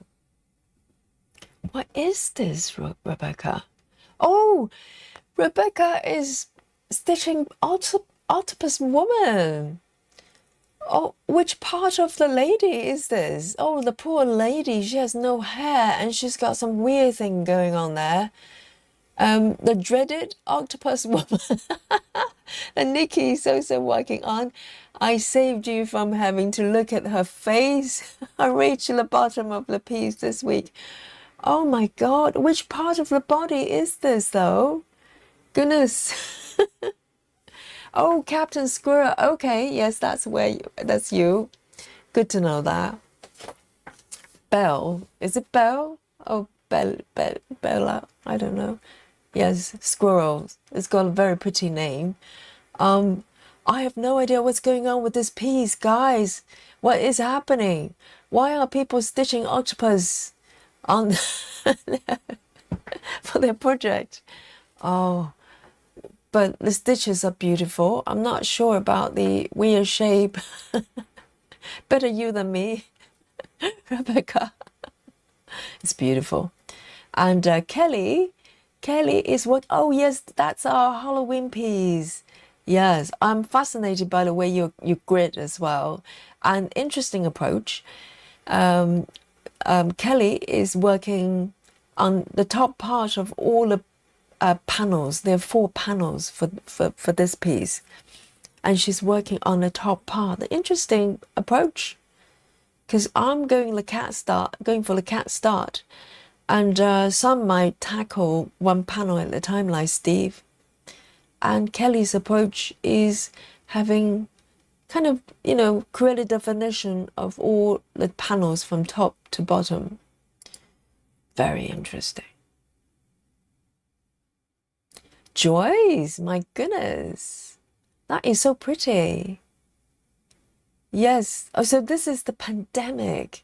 So pandemic is probably the name and the company that chart them. This is so intricate. That's so pretty. I don't think I can get my head around working on pieces like this. It's just too neat. I like a bit of a mess. So if I pick samplers, I just pick, regular samplers of certain theme. But I'm not sure if I have the brain, and I don't know what do you need to stitch a piece like this. It's just too precise. My brain just can't handle it. And that's Lily's work. Yes, very beautiful. Oh, this is what Joyce does. That's hilarious. So Joyce has bought a piece of cardboard pretending to be a 14-count Ada, and you can literally stack it up. Where did you get a piece of fabric like this, Joyce? It does look like it does look very, very stiff. It can stand up. So instead of stitching it, Joyce decided to turn it into a boat, origami boat. Oh dear. No, you don't want to stitch on cardboard. That wouldn't be good. So we've got some other pieces of this traveling library as well. It's very, very pretty. I think it's upper left start. Very disciplined. Yes, this is Lily. Lily is actually Susan, okay? She's pretending to be Lily Grace. She's Susan. She's Susan. Maddie as well. Yes, we've seen this piece. And what I want to look at is the one, yes, the one Suzanne posts as well. This is how you do it. Let me see if I can open it up. Yes. Can I? Yes. Can you see it from here? No, that doesn't work. So you have to watch it as it is. I'm trying to bring it back. Yes, so I'm gonna play it so you can have a look at it. So this is how you do it on an Android device, okay? Go. So you actually, so it's similar. Oh, it's similar to iOS. For some reason, I thought it was different. Yes, you go to the side panel where your thread list is, and then you can tap on 2 different tabs. If your pattern has backstitch, then backstitch panel will appear. Otherwise, it wouldn't be there. And you just why is it not playing? Yes, and then you just turn it hide and show.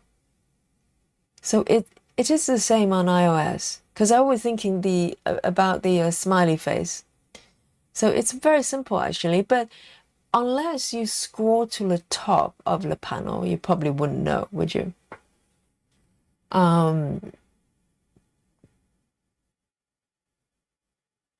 Oh, Maddie, the bee elemental. Did we see that one though? I didn't see the bee one. Oh, this is the bee elemental. Okay, so it's part of the piece. It's Gecko Rouge. And Captain think it's an arm. Should we go back to that piece? It's an arm? So she's got deformed arm as well. This poor lady. She has no hair. It's an arm? Oh man.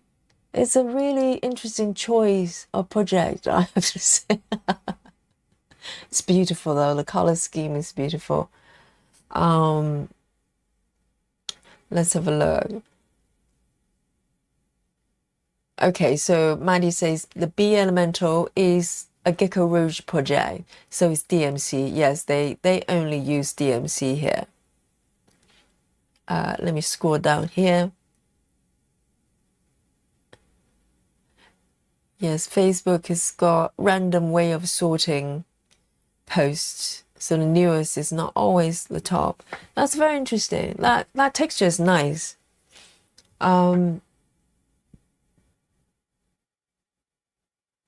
Kelly says Kelly's piece is here. I'm trying to find everybody's piece. So that's heat erase pen. Okay. But that's a lot of grading though. You've got like numbers on top as well, which I haven't seen that many people do. That's interesting. So you know exactly where you are.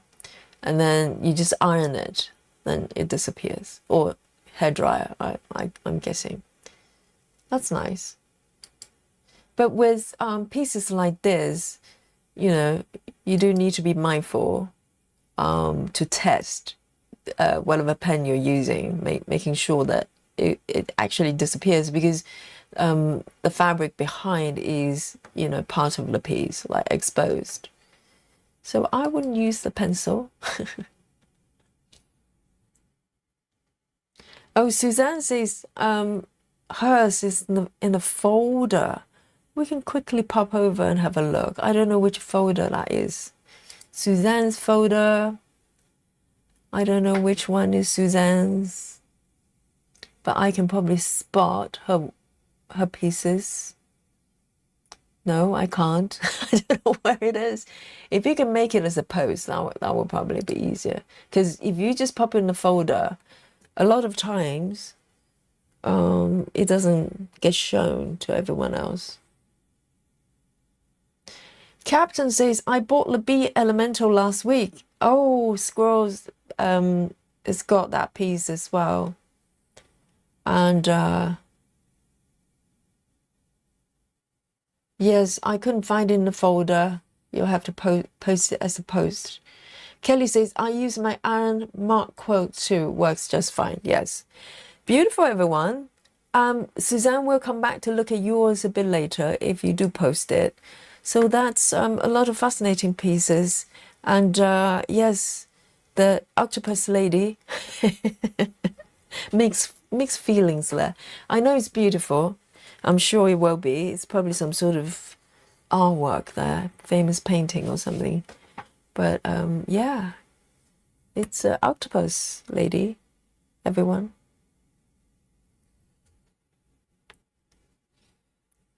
So that's interesting. And also through the tutorial, now you know how to hide and show the parts thread. So it's the same for both iOS and Android as well. So let me just pull a top on.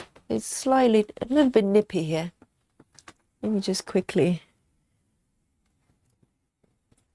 pop a little, one extra layer on. It is getting a little bit nippy here now, because a couple of days ago it was still quite warm, and I was thinking, whoa, this is September, but maybe the heat wave, the freaky heat wave was going to come back. But the last few days it's more of a typical autumn here, so it's feeling very seasonal. See you later, Kelly.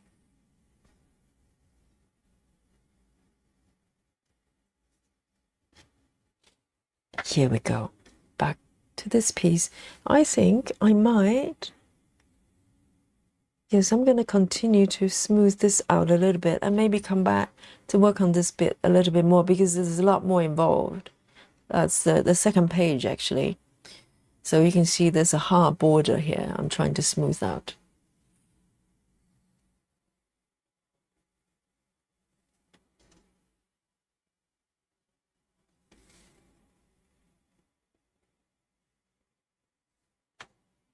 There. Lovely. So let me turn this off and have a look. Where should I go next? Yes. The diagonal line is really helpful because instantly I know where I should go, which is here. So I'm going to pick this one here. Just one stitch, my goodness. One stitch. 553. 553.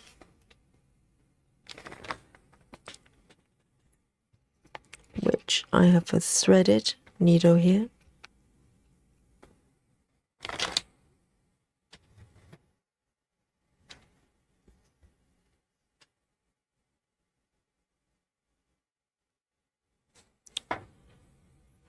Five, 3. I'm gonna pick a new one actually.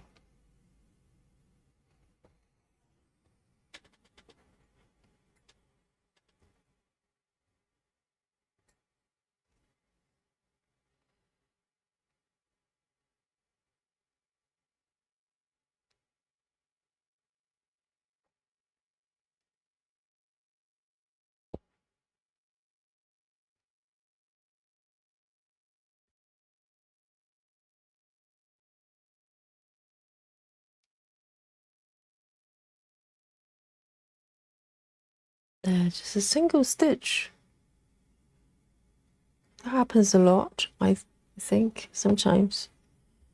And there's no surrounding stitches to park. So literally just one stitch and finish. I could, if I'm feeling adventurous, I could park about 2 blocks away, but that's a bit much, I think.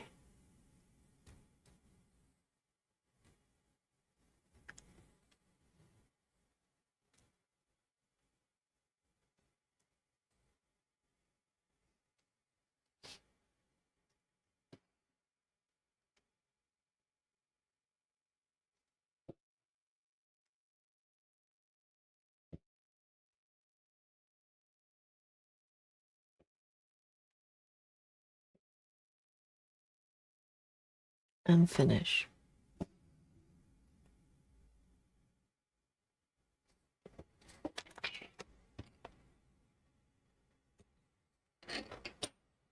Five, 5, 3.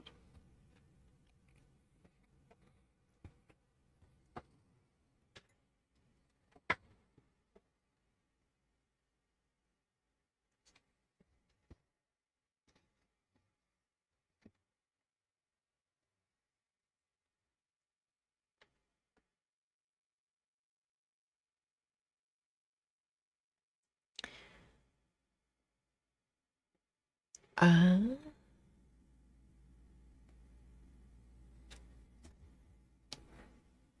the next one, I think this one would be a good idea.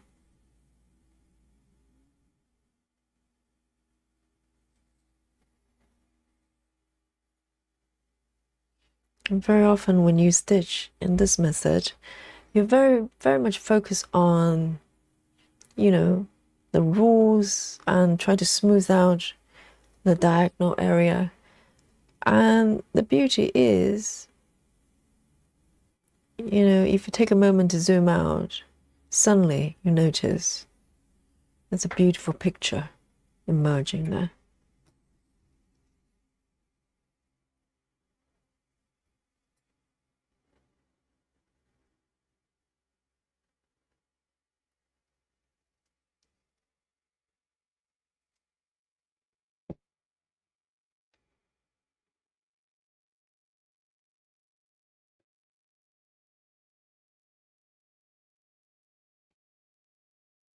I'm going to break my, oh, hang on. I do have one. Which one is this? My goodness. So I've got,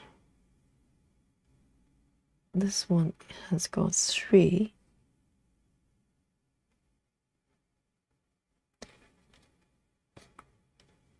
And this one cannot be the same color. This is not the same color. So I'm going to stitch this one. Because this part thread here cannot be correct because it's a different color. I probably parked it in a wrong spot as usual.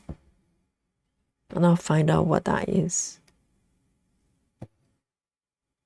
But I'm breaking my rule here. So, you know, you're not supposed to have a stitch. You're not supposed to jump over a stitch. But occasionally I break the rules. So just to save me from having to start and stop. Occasionally, you know, if I felt like it's justified, I will break the rule. And then I can park it above here. I think that's a different color.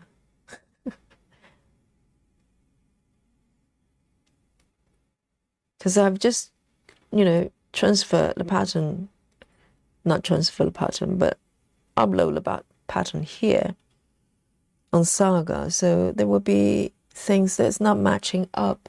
Yes, indeed. I can see what's happening here. There's already one pass thread there. So what I'm going to do is to bring it below. There isn't any, so I'm going to end it. All right.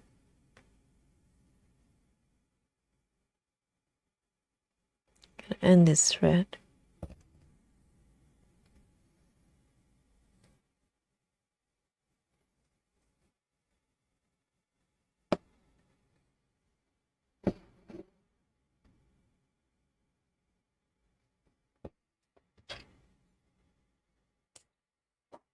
3A63.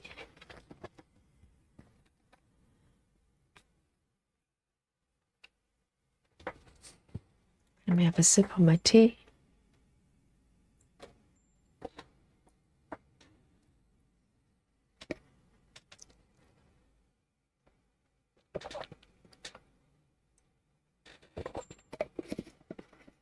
So good.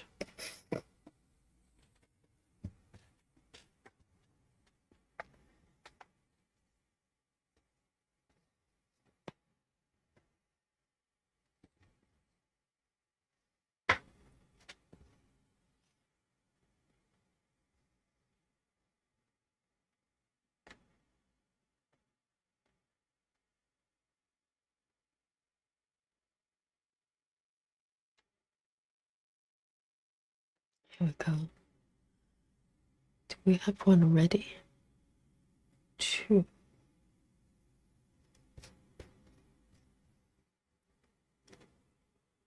No. Oh, so this is one of the blend colors. Yes, indeed. Oh, and it's so nice to have it on the chart as well. Yes, so this piece, on top of the back stitches, there's 3 blended colors. So I put them here as just to mark them out. So there are 3 symbols that has 2 colors together. So this is one of them, and I'm going to pick one each. This piece is really interesting because if you follow the chart, when it gets to the outer edges of the piece, if you start from the upper left, right, you can see the sky and trees and the garden. The sky area and the trees as well, it's actually a mixture of cross stitches and 10 stitches. So, you know, whoever charted this took a lot of care into this piece, not only to create quite a beautifully charted, detailed piece, but also using different stitches and blended colors to create different, you know, textures and color variations. So it's a really, you know, well-made piece, I have to say.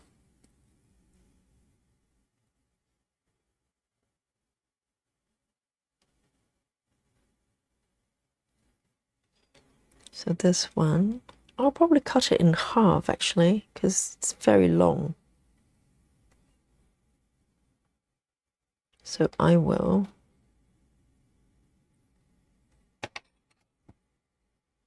cut this bit off and pop it back.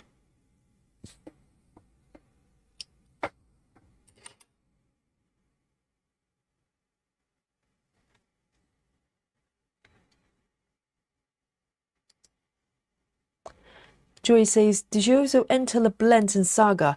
No, it just picked up by Saga.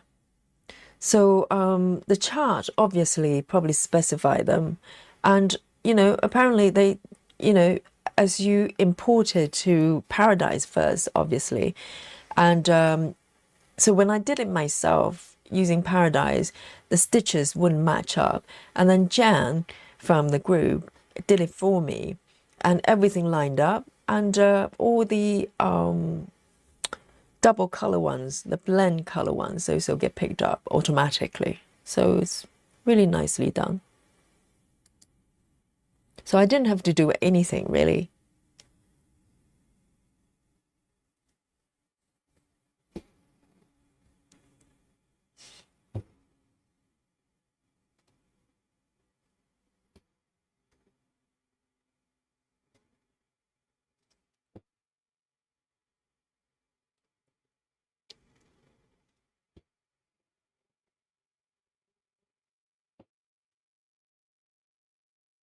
Hey, Rose is here. Hello. Rose says, hello, everyone. I finally made it.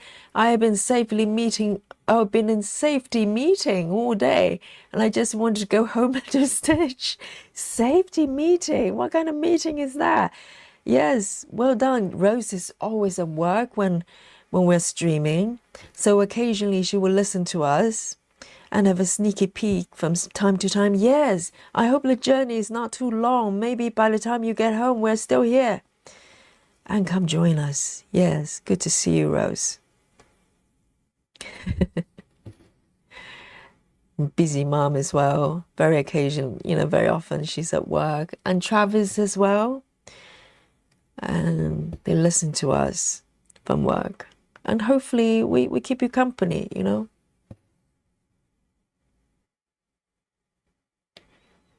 And definitely come join us when you can play.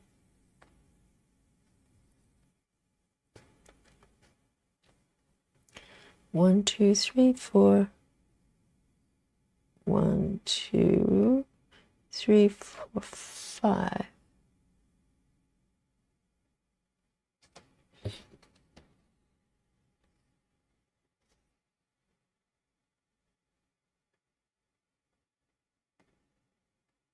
That one.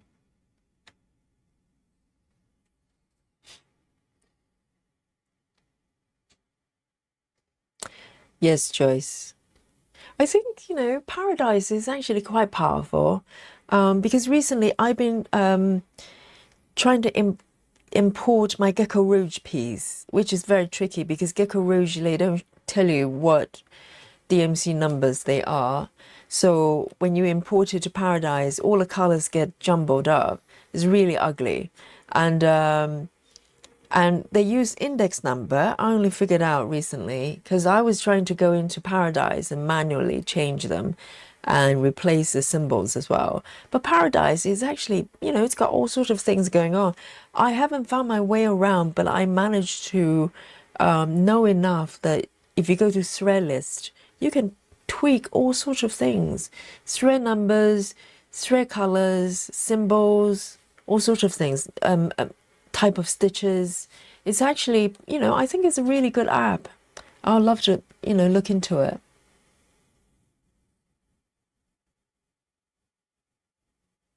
No, here we go. It's this one. Just one stitch of pink. How intriguing.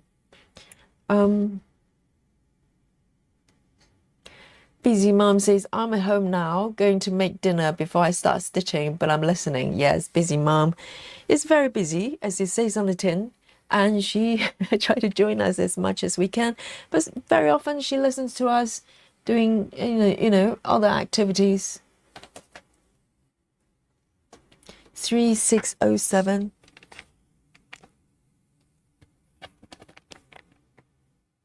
It's just one stitch of pink here. Really interesting.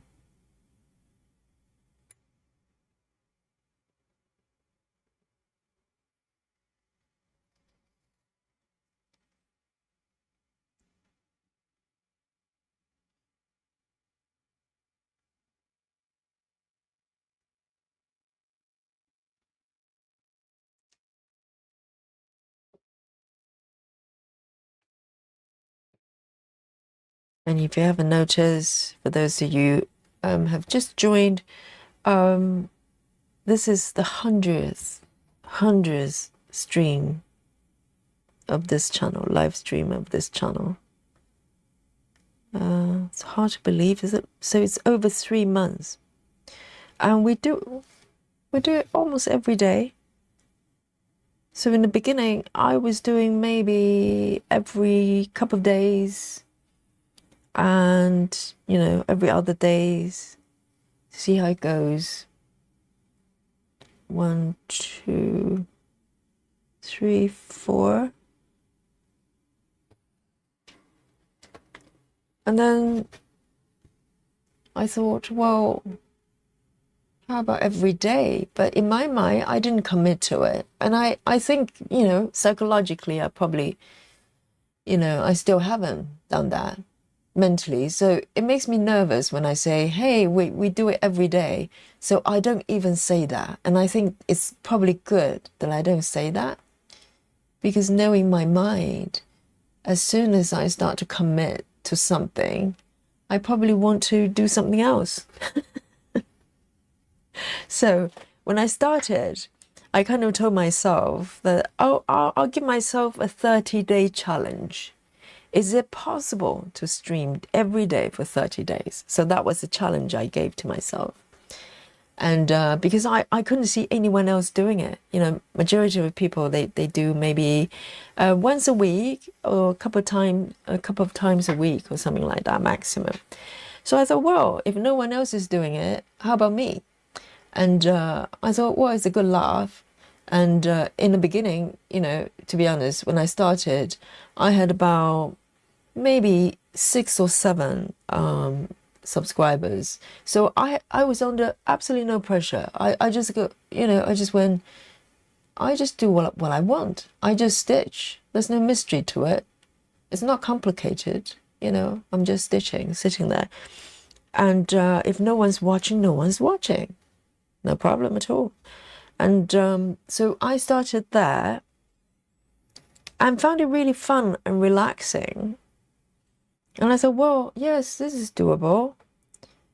And I think, I can't remember which episode, you know, Nikki popped in. She was the first one. And we had a really nice chat, really, you know, laid back. And I was happy that someone actually was, you know, took the trouble to stop by and say hello. And then from there, you know, occasionally you have people popping in, because I was streaming in a sort of random times. There were occasions I was streaming in the morning, in the afternoon, or in the evening, whenever I had time. And I just thought, well, this is so much fun, because it's so random. You don't know who's going to pop in, who's going to see it. Maybe no one. Or sometimes I see the lurkers at the back. You know someone's watching, right? But they don't necessarily come forward to chat, and which is fine, you know. And then just kind of grew from there. Then, you know, I have Joyce, Stitchy Dachi pop in sometimes. I have River, Sarah, and then Steve joined in as well, and many others. And they kind of became, you know, you have these friends kind of regularly pop in when you're stitching. And yeah, it's still like that, because every day I don't know who's going to be here. Some will turn up more frequently than others. So yeah, it's absolutely great fun. Joy says, yes, of course, that would be okay. So I've got the one now. And Captain Squirrel says, congrats on 100. Yes, thank you very much. And Joy says, no chance on Spooky Bingo here, as I'm using variegated DMC 115. No, I don't think we're gonna have we're gonna clash it anytime soon. No chance for Spooky Bingo there. You're quite right. And I kind of visualize this space as kind of a little cafe tucked away, some hidden, you know, back street there. And occasionally people find it, they pop in. And, you know, you never know what the day is going to bring. It's good fun. So when I finished, when I got to the 30-day challenge, I thought, wow, this is doable. This is doable. And let me find this color first before I get lost. I think it's this one. Let me double check.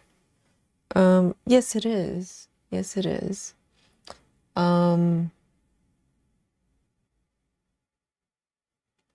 I kind of see it as like a little cafe, and people just pop in to have a coffee, have a chat.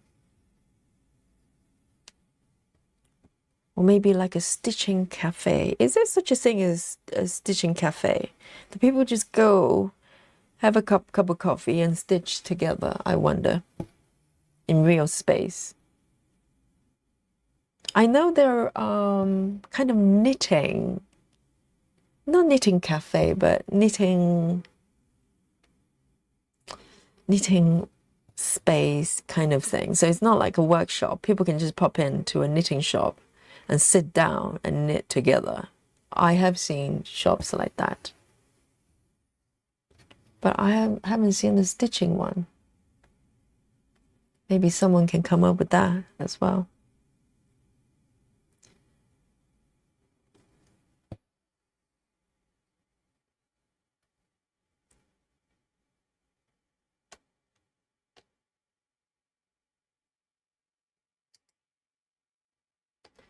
Captain says a cafe that sells dark chocolate, tea blends, and coffee. Yes, a lot of patterns, or entice you with patterns.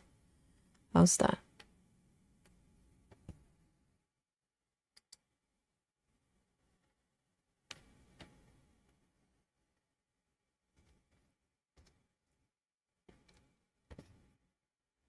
Joyce, you don't have to tell me that. Joyce says, I think the real viewers is lower. I'm watching YouTube on O tablet, but using my phone comments. I think it counts as two. Yes, if you do that, it counts as two. Yes. Does that mean we only have 3 viewers? Really? That's good to know. Thanks, Joyce.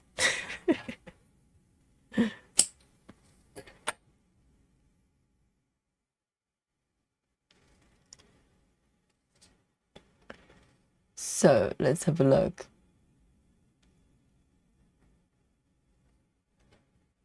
So this one is the last one in this area. Let me pop it back here.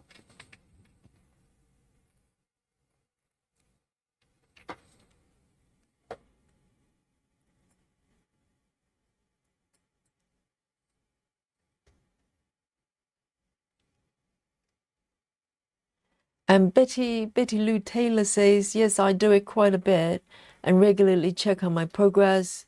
I'm always crafting in public. Oh, do you mean popping in? When you say I do it quite a bit, what do you do quite a bit? Like popping into shops?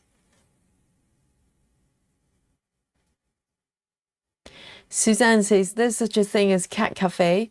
There are cats roaming around while people are eating drinks. Yes, I know, I've seen that. I'm not quite sure about those cats though. Are they being treated properly? Because, cats can be very sociable, but some of them are not necessarily. So I hope somehow they're not kind of being forced into, doing whatever they're doing there.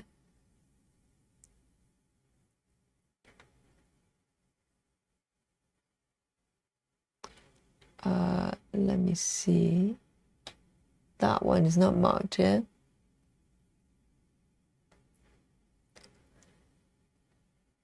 So we've only got 1 stitch there. Let me see, where are we exactly? Here. So I can park it down actually. Why don't I? Or end it. I think that might be better.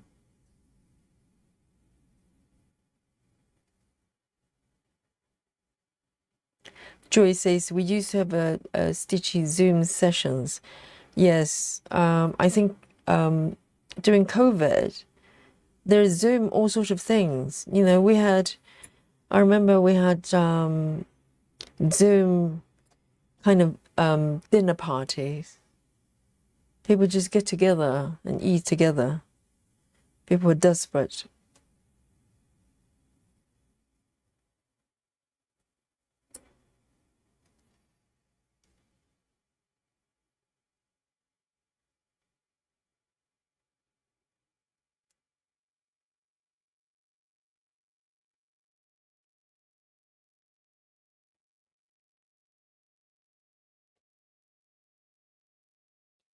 Toto Stitcher says, I don't think you can force a cat to be social.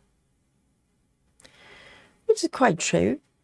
So maybe they just need to, try different cats to see which one sticks around.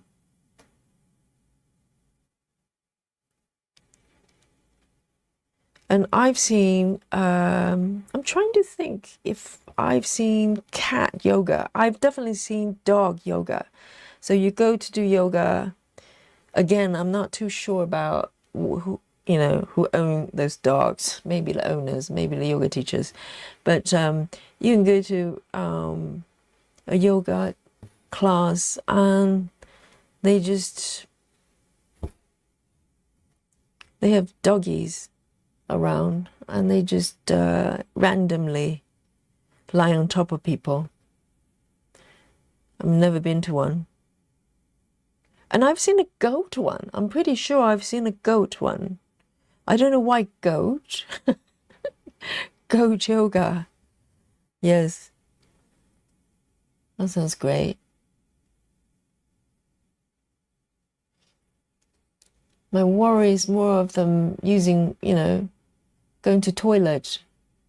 How do you know they wouldn't just pee on you?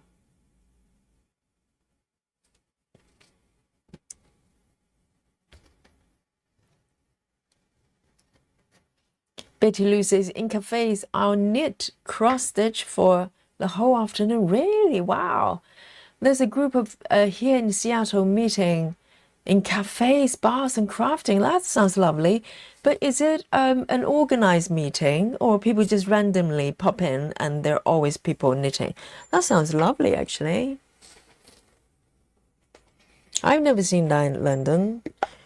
Most people just go to cafe and have a laptop or just do whatever.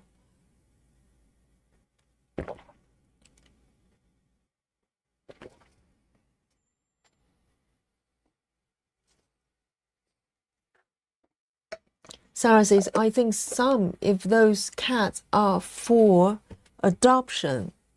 Oh, do you mean they have cats in a cafe for adoption? Wow. Yeah, because from what I saw, those cats are so relaxed. They're clearly, very close to humans.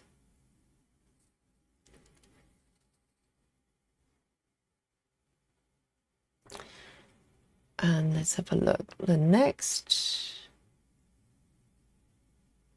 diagonal lines are so useful because it really helps me with the selection.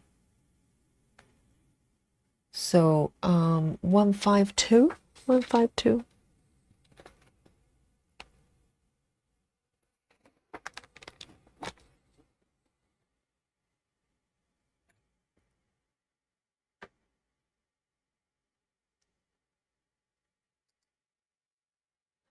Hey, is it Katazina? If I butcher your name, sincere apologies. She says, hello, Yogi and everyone. I think I probably am the most frequent sneaky lurker. Greetings from Warsaw, Poland. Welcome. Amazing. Yes. I'm always happy when lurkers outlerk themselves. Well done. Welcome. Yes, you can lurk around, however you want to watch it, it's up to you. But I really love it when people come forward and chat with me. It's a cafe. Come have a chat. Yes, wonderful. Welcome to the chat. You made it.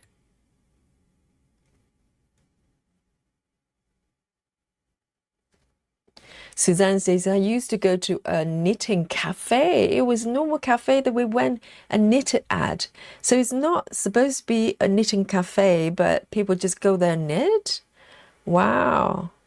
It just feels so cozy, isn't it? When you go and just do crafts together. And obviously some crafts requires more setting, but knitting and stitching, I think, it can be done quite easily. You just need to put your bag with you. And there you go.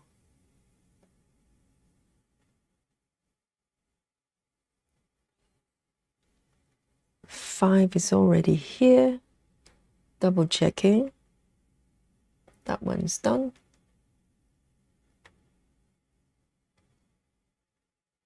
Maybe we need to throw a party for lurkers. You know, we have like a special unlurking party for people who regularly lurk to come forward to unlurk themselves, and then if they want, they can lurk again, you know, afterwards. But we know they're there.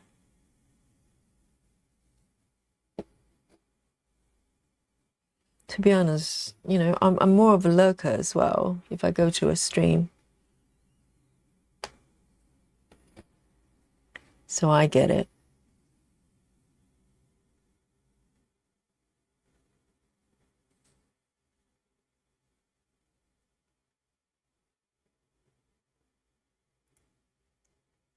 And the next one here. Oops.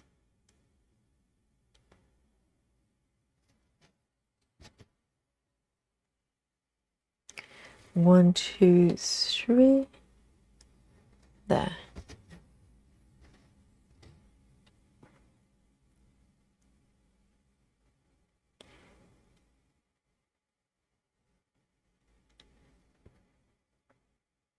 This is the one.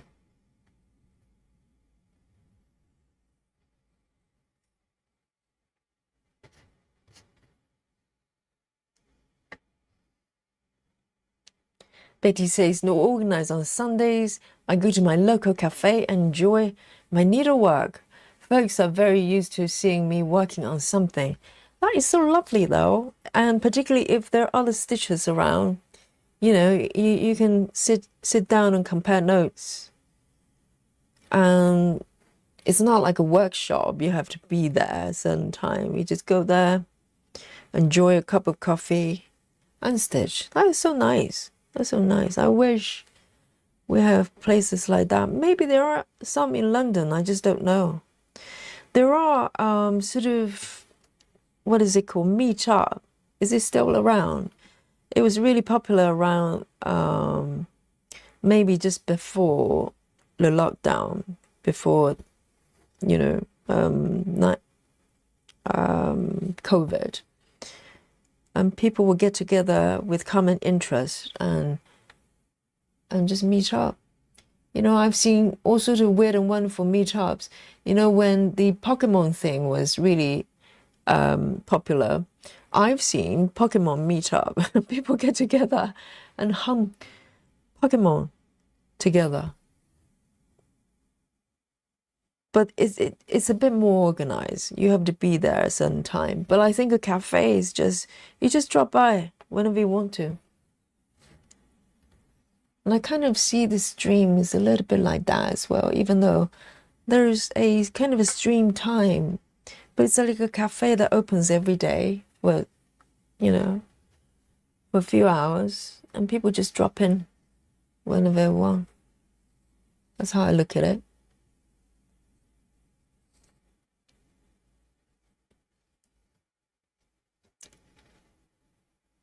Maddie as well, same with me, a local cafe place. I come order a hot chop. Do you mean chocolate? Oh, order some food, I think, and stitch. I do this week, the other week, I walk 45 minutes there and back as well. It's nice to have somewhere local. It really is. There's a sense of community as well, isn't it?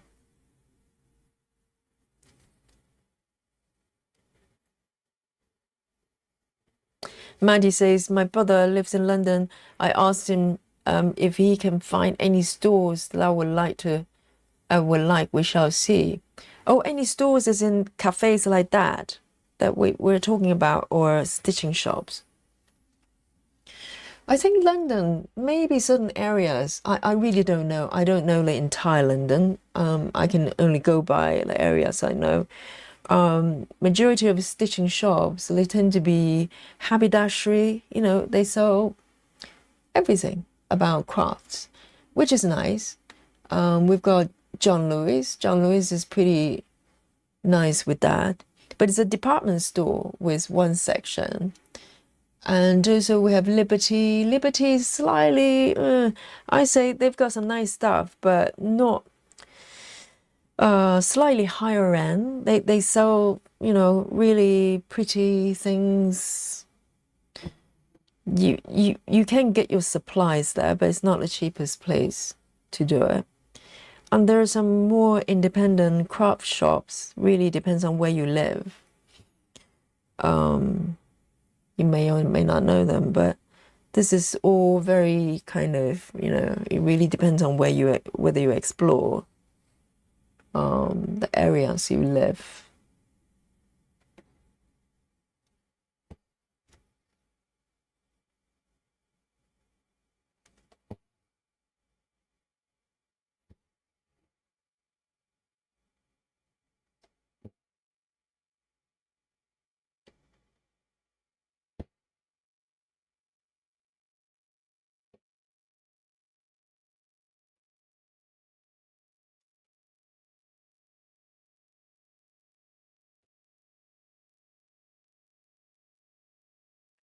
And I probably have seen knitting shops or fabric shops, but I've never seen a shop just specialized in stitching. Maybe just too niche. So people tend to do a bit of everything.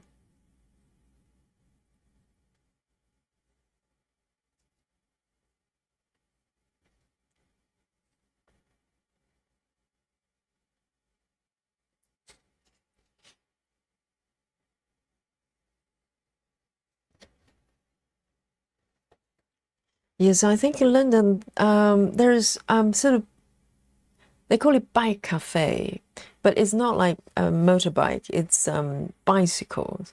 A certain area like which area is that called? They tend to have more people cycling. So the cafe is kind of structure with infrastructure for you to park, because maybe just up to recent years, London wasn't very friendly as a bicycle city. I think it got a lot better since Boris Johnson introduced the cycle lane, like proper cycle lane in London. But prior to that, you know, it's not the nicest place to bicycle.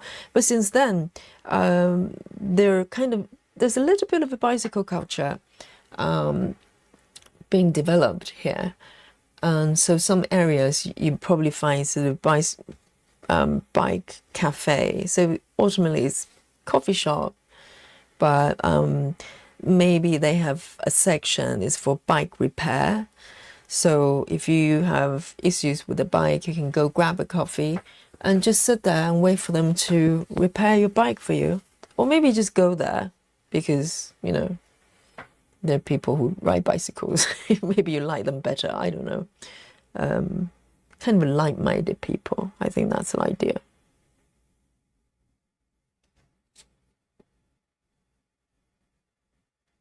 I think it's human nature that we want to find people who are similar, well, not similar to us, but like similar things. Because, you know, we want to feel connected, don't we?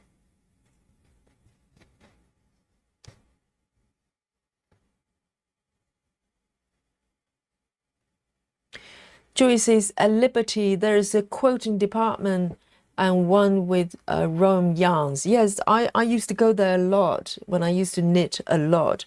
And I used to buy fabric from them as well. The fabrics are not cheap, but they're, you know, unique and quite pretty. Yes, Liberty is a really good one. It's one of the oldest department stores in London, I think. It's got sort of, you know, mock Tudor style. It's quite distinctive. I think majority of people have been to London, probably have been there.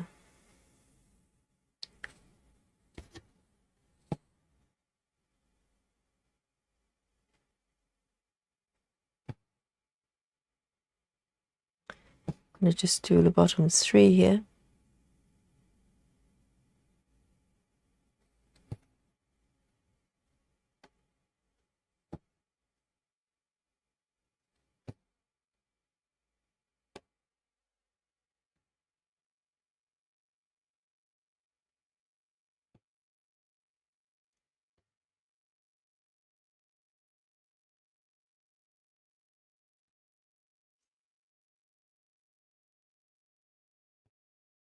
Maddie, are you referring to your partner?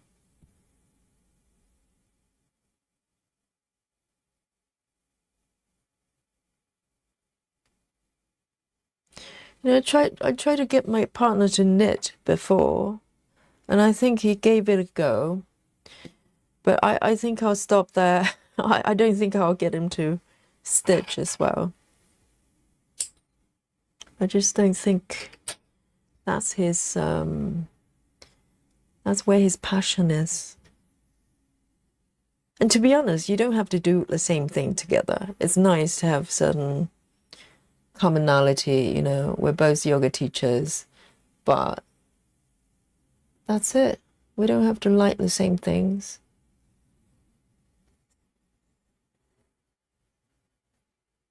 Oh, your brother. Okay. Yes.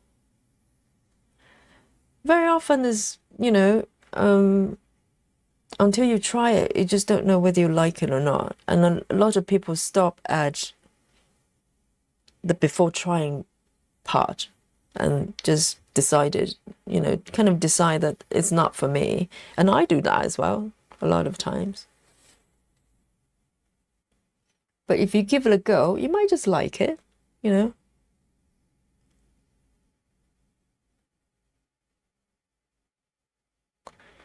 I think I'm going to go for this one here.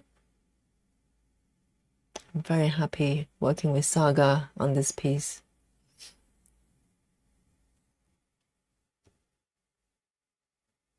There.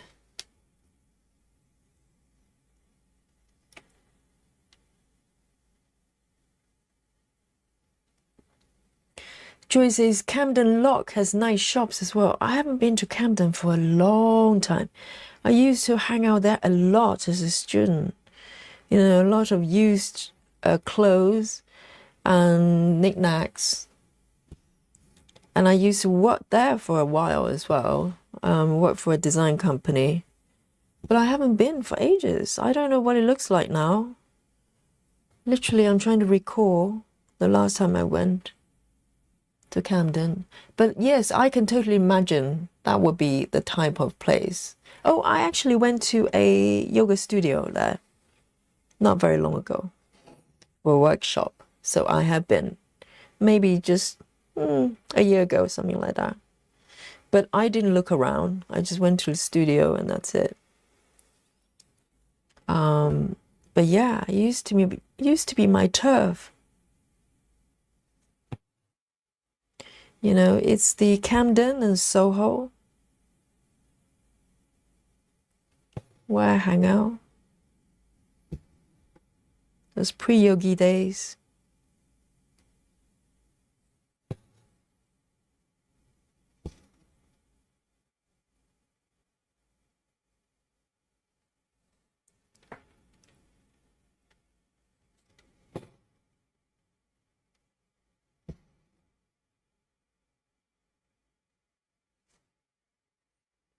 I think if you go out of London slightly, you're probably more likely to find independent shops. The more central you go, because, you know, everything is occupied by chain stores and all that stuff. It's much harder for independent shops to exist. But I do have local fabric shops, which is very interesting. It's not the nicest looking shop, but it's just got, you know, an entire store just full of fabric, and they're relatively cheap. And I used to buy more fabric for stuff when I used to kind of make stuff and sew. But I haven't done that for a little bit. I'm mostly stitching nowadays.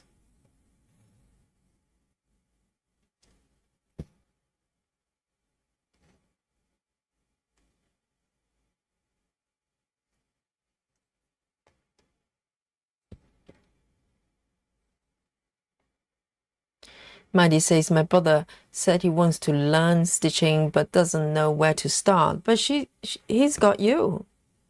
You can show him where to start. Well, I think full coverage is probably a bit daunting as a starting point. But, you know, if you do a nice little sampler,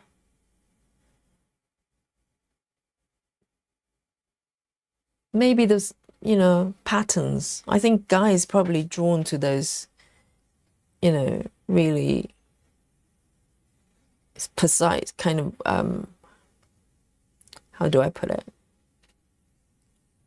Kind of slightly less fluffy design. I don't know. I'm jumping to conclusion. Maybe they love little cake shops, or sweet shops, that kind of pattern. Who knows?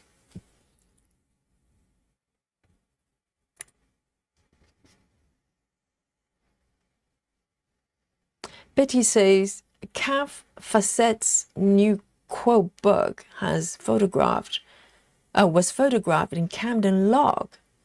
Ha. Yeah, Camden Lock is very unique. It's got a canal by, running throughout. It's kind of almost a, signature look by the canal. And there are a lot of boats there. People live in the boats. I think it's probably cheaper living in the boats. I'm always thinking about safety there. Can people break in the boats? I don't know. I think about stuff like that. But I remember there was a colleague of mine, because, particularly when you first start working, people are aiming to kind of get a mortgage and buy a place, that's everybody's dream. I remember there's a colleague of mine, he decided to buy a boat instead. And I can't remember where he docked his boat. I don't think it's Camden. It was probably Chelsea Harbour, somewhere like that. There's another area, and where you can dock houseboats, and you literally just live there. You can connect to water, electricity. I don't know how it works, but people actually live in the boat, and it's cheaper because houses are not that easy to buy. But you can buy a boat and get some sort of license, and you have a living area. And you can probably moor to different locations as well. I don't know what the regulations are, but you could move around as well.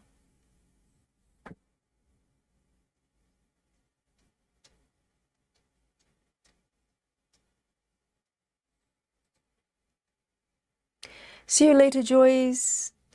Have a lovely night.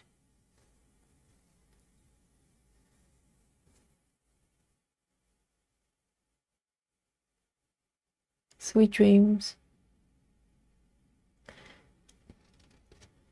Here we go. So I'm starting to fill in this bit a bit more.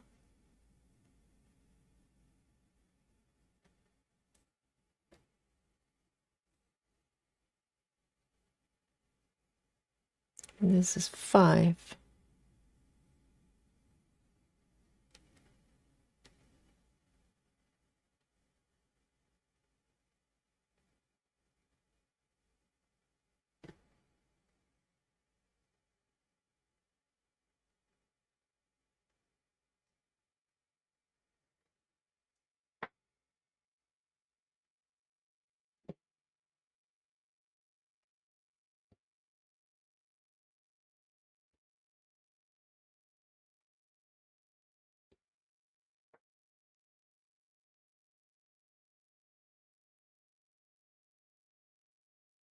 I don't know whether you've seen this channel, the ladies from the UK as well. She it's called Stitching Smiles. She and her partner, they both stitch. I mean, she obviously she's the main person, but she managed to train the husband to stitch as well. It's always entertaining to watch. I think guys just approach stitching a little bit differently. I mean, Steve can probably share some light there. But in terms of what type of patterns that you're drawn to and stitching methods as well. 3328, 3328. I've got one threaded.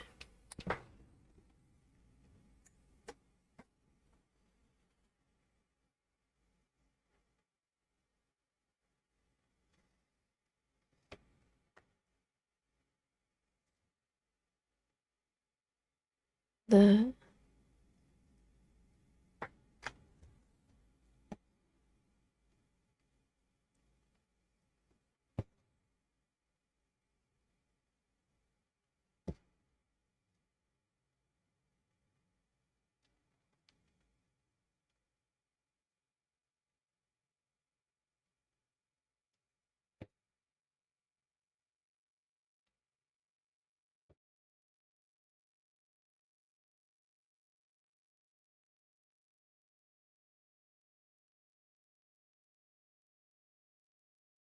part down here.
There you go.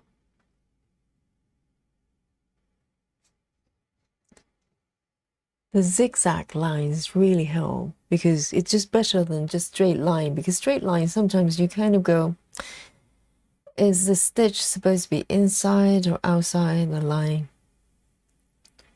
Whereas this one is crystal clear. What it's supposed to be, 3047. So clever.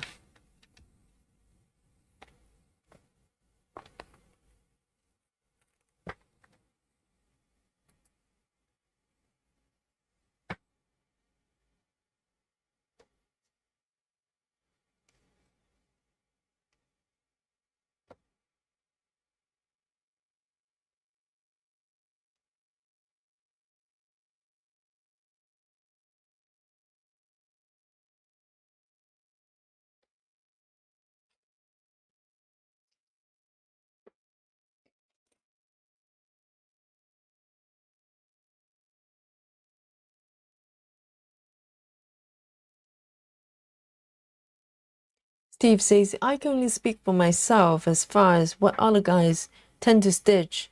I do see dudes stitching a lot of patterns that are not all my taste.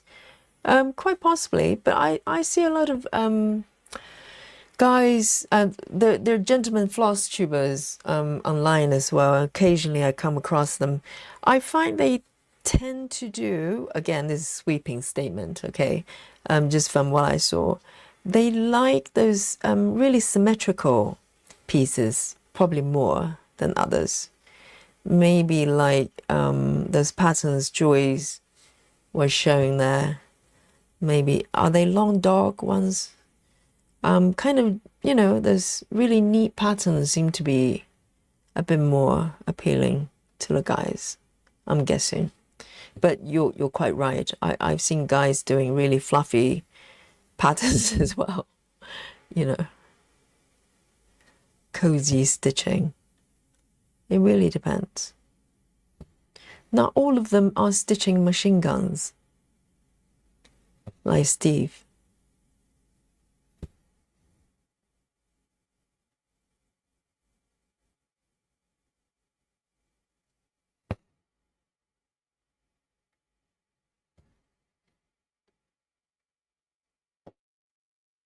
And they're probably more sampler male stitchers. Again, I'm just guessing, okay?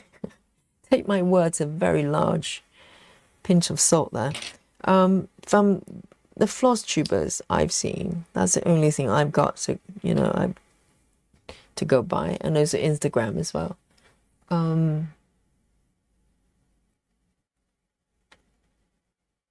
They kind of, let me mark this one.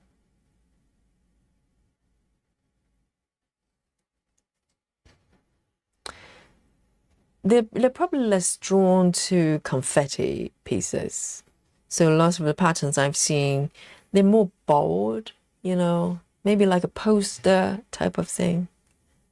So it really depends. But I think, even female stitchers is so diverse. Some people like octopus lady, some people don't.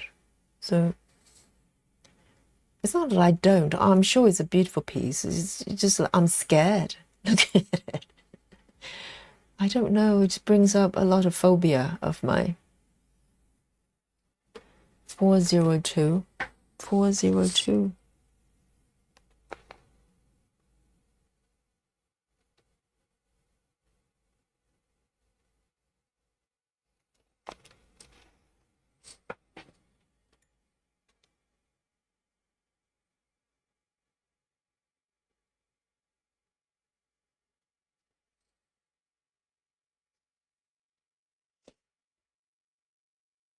Just one stitch here.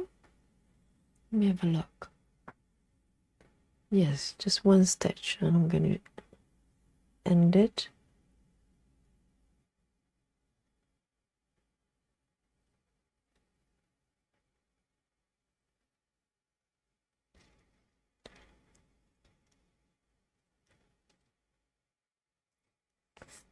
Where is it? It's here.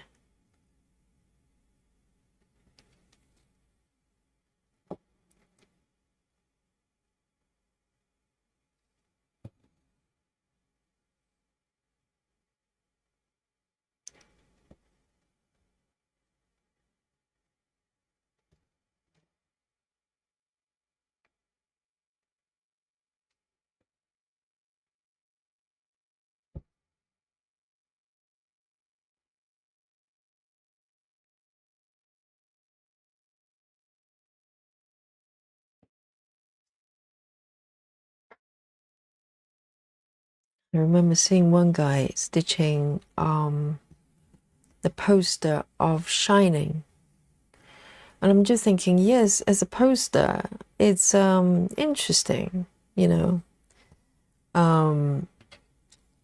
image, because it's part of the movie. But do you want to stare at at that image day in, day out? Possibly for years. So, interesting choice. 402. And there's another one I saw. I don't know who will ever want to stitch it. It's Steve says no monsters, no monsters or machine guns. How about Pokemons? Would you stitch Pokemons? No machine guns. Are you sure, Steve? Manly stitching. Got to stitch some machine guns. And recently I saw one that's really triggering as a pattern. Is literally a clown face. Okay, it's not just a clown face, it's bleeding as well. So I think it's probably one of those Halloween pieces, but it's just horrifying. I'm just going, why would you want to make a pattern like that?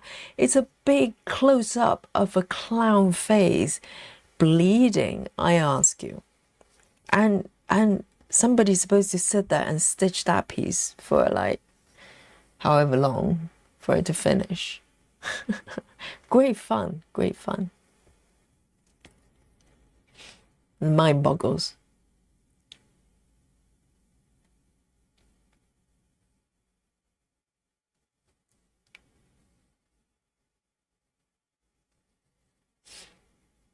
Let's have a look here.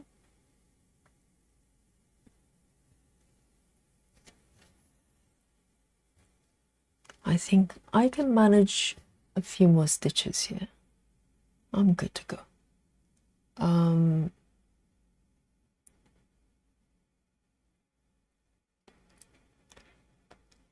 3822, 3822.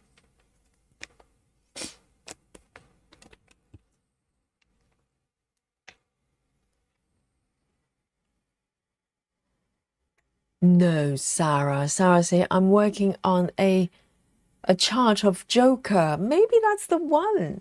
Maybe that's the one I saw. Maybe it was a Joker because it's got like sort of clown-like face. Maybe it was Joker. Yes, I think it was. Come to think of it. And it's kind of really menacing looking and maybe bleeding as well. Oh dear, Sarah.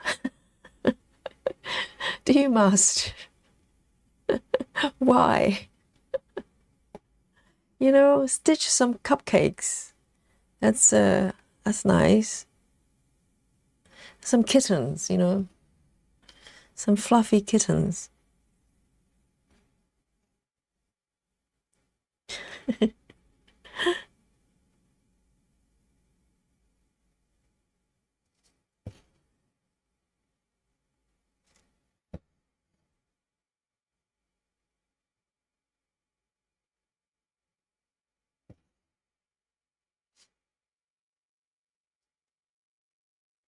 Banana says, speaking of charts, have you seen new hate charts, especially from Donna Gelsinger?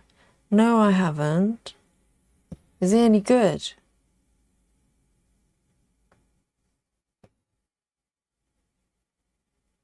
I don't think I've got any piece from the artist. I've heard it being mentioned quite a lot in the chat, but I haven't really looked into the work.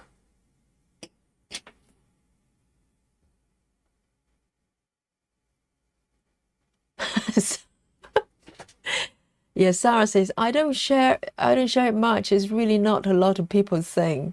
Yes, you're quite right, Sarah. When I saw that pattern, I'm sure it might be the Joker from Batman. Yes, I think you're right. Oh man, I was thinking, who is gonna stitch that? And lo and behold, it's Sarah.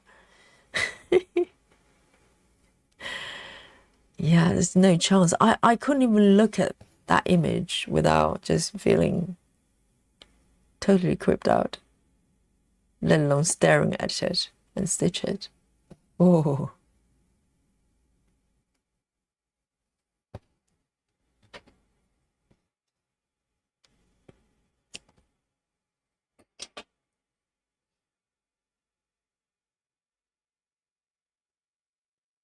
It's 3822.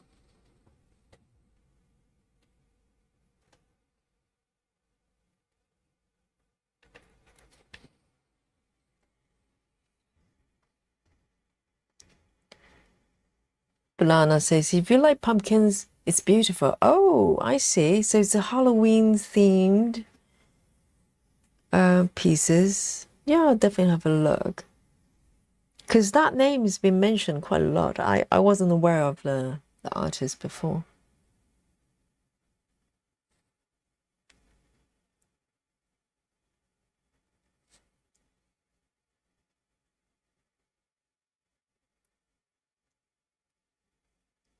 Whoops.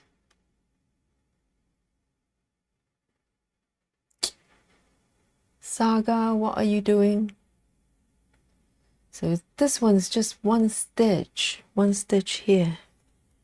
I'm going to be good and follow the order. There, just there, one for one stitch. But I think the line is getting a bit nicer here. A44, A44.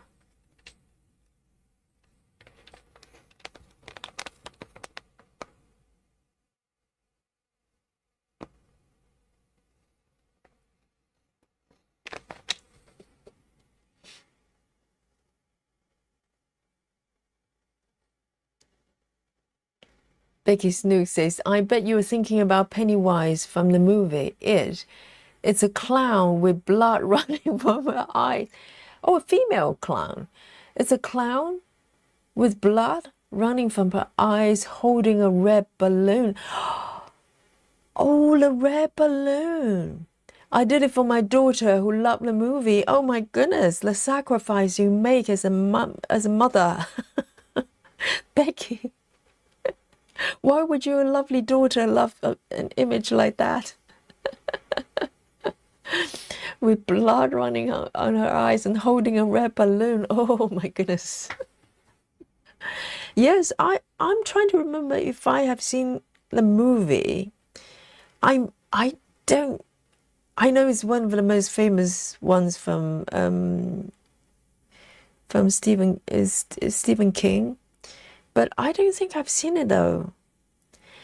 I think that they're being replayed everywhere, but I may have looked at it because it's really scary. But I can't remember what the story is about. Is it about a little girl or something? I can't remember. I don't think I've seen the entire movie. That's why I can't recall. But oh my. And that's your daughter's favorite movie. Maybe time to book a therapist. A little session. Just kidding, just kidding. Kids love stuff like that, don't they? They love stuff that's slightly freaky.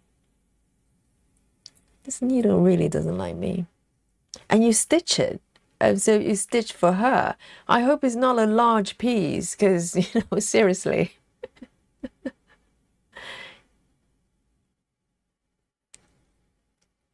Yes, that's what moms do. You know, if you want a piece with bleeding clown, I'm not swearing, a clown bleeding, that's what you get. Oh, I've got one part already. Seriously. A44.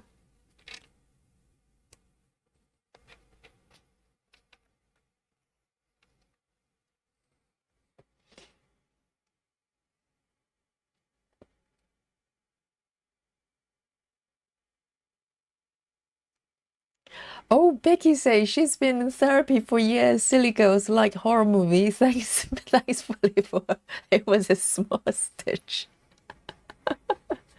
Is the therapy working, Becky? I'm sure she's fine. I mean, kids are curious, aren't they? So, and I'm one of those people. I love horror movies, but I can't do anything gory. So there are genres within horror movies, aren't they? The psychological ones are great. I love it. You know, you can't see anything, but it just scare the hell out of you. That's brilliant. But those involves kind of, you know, chainsaws and stuff like that. I just can't do. I can never be a surgeon. That's it. Not a surgeon material.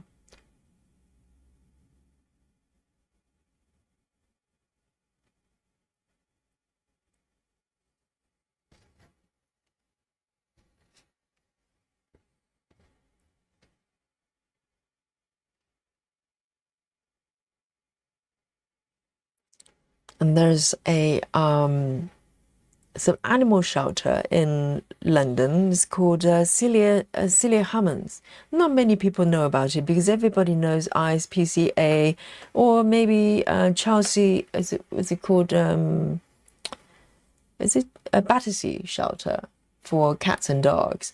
But there's a charity-based organizations called Celia Hammond. The lady used to be a model, I think in the 70s or 60s, and she turned into sort of animal lovers, sort of animal activist, and she started basically kind of a vet slash rescue organization there. And And I can't remember why I brought up this charity. There's a reason for it. There's a reason for it. I'm trying to think. But it's a charity I support throughout the years, because what they do is a lot of large organizations, they rescue the animals, but if it gets too crowded, I'm sure you've heard of kind of, horrible stories of them kind of just have to put animals down because of the lack of space. It's really upsetting. But Silly Hammonds, they don't do that. What they do with cats in particular is they would take them into the vet, give them a checkup, because in London there is not uncommon to see stray cats, like feral cats, either straight or feral, and they would take them and neuter them so they don't produce unwanted kittens there. So the reason I brought up, now I remember now, is because a friend of mine who volunteers there all the time, because it's a charity organization, and so you could either donate money monthly or you can go and help them out, right? People do what they can. And a friend of mine has been volunteering them there every Sunday. She has a full-time job, and then she goes there, I think Saturday or Sunday, work for half a day for them to look after the animals, or cleaning the space, which is hard work, right? And in my mind, I really wanted to help them out. I try, I have monthly donation. That's the easy part. But actually volunteering, I'm just not able to do, because I'm just one of those people. I can't, I get really emotional when it comes to animals, and I just know if I work there, I'm going to be sobbing all day long, because some of them are sick. If you go to a vet, not just because you're stray, but lots of them are not well, and to have to kind of witness that, and I just can't. So I'm slightly gutted. I love to help them out because it's such a great organization, and they really need funding and help. But I'm just not able to actually go there and help them out. It's emotionally, I just can't. So 310. Okay, I think I'm gonna end with the 310 here. Why not? Let's finish with a bang. So 310 here. And I think, when it comes to charities and stuff, you just have to accept that there's a limit into what you can do, and not to feel guilty if you can't do everything,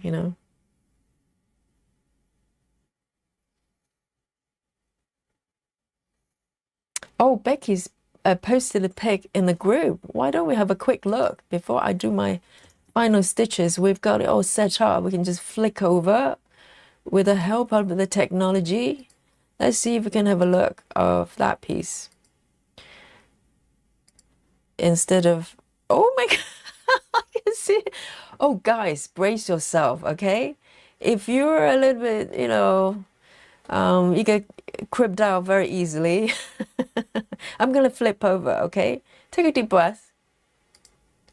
Boom. Okay, let me zoom in a little bit so you can appreciate the glory. Oh my God, it's so scary. Hang on. Where are we? Here. Why is it so small? I don't know. Maybe Facebook is censoring it. This is bigger. It's supposed to zoom in. It actually got smaller. Oh my God. Yes, I recognize the image. Maybe it's a poster or something. And you did this for your child. It's love. Even the letter, even the word it, it's got some bleeding effect to it. Oh, bless you. Yes, that's beautiful though. Thank God it's not full coverage. I hope the white part is not white stitches. That would be horrendous. Oh dear. Okay, so this is the favorite piece of your daughter. Okay, take note. Thank you, Becky, for sharing. And let me do my final 310 here. I know there's so many, it's so diverse, isn't it? Some patterns, I just look at them, I go, who does that? And lo and behold, there must be an audience for those patterns to exist. Right, I've got a final 3 stitches. Why not? And with 310.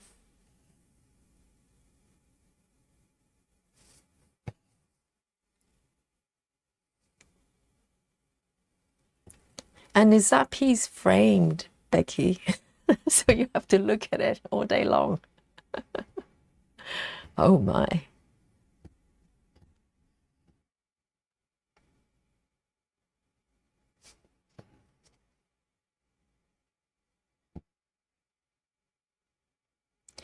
So today, if you like to play Guess My Stitches with me, it's going to be a tricky one.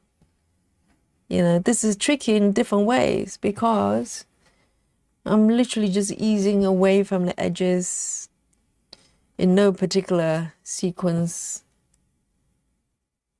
So counting the stitches will be close to impossible.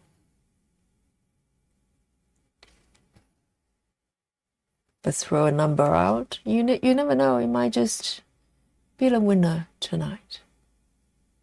Why not? On this beautiful Thursday night. Right, guys, let's have a look. Becky says it's framed, but it's in her bedroom, so she's looking at it every day, appreciating the beauty of the image. Oh, Becky, bless you. And the daughter. So let me zoom out a little bit. That's beautiful though. Here is where I am today. So let me zoom out a little bit more here. So you can see a little bit more. And some parts is obviously beyond the frame, the hoop, so you can't see it. But I have completed the top 2 pages. I'm working on the bottom 2 here.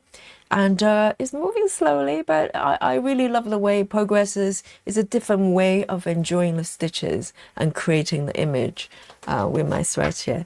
So let me move this away. And this wooden chest, only a few sessions ago, I was like there. You can see a little bit of the ribbons, but now we're close to completion of this chest box here. So oh, let me turn on my Guess My Stitches state-of-the-art machine there. And so we can capture your prediction here, or get wild guess, okay? Your guess is as good as mine, so lurkers, come forward, okay? It's a bit of fun. We do it at the end of the session, and you can come forward and just predict and guess. Not predict, now it's done. Guess how many stitches I've done. So I'm mostly working on this area today, so take a wild guess here. So today you probably maybe a little bit on the lower side, okay? It wouldn't shock me, and probably wouldn't shock you as well with Gemma's method.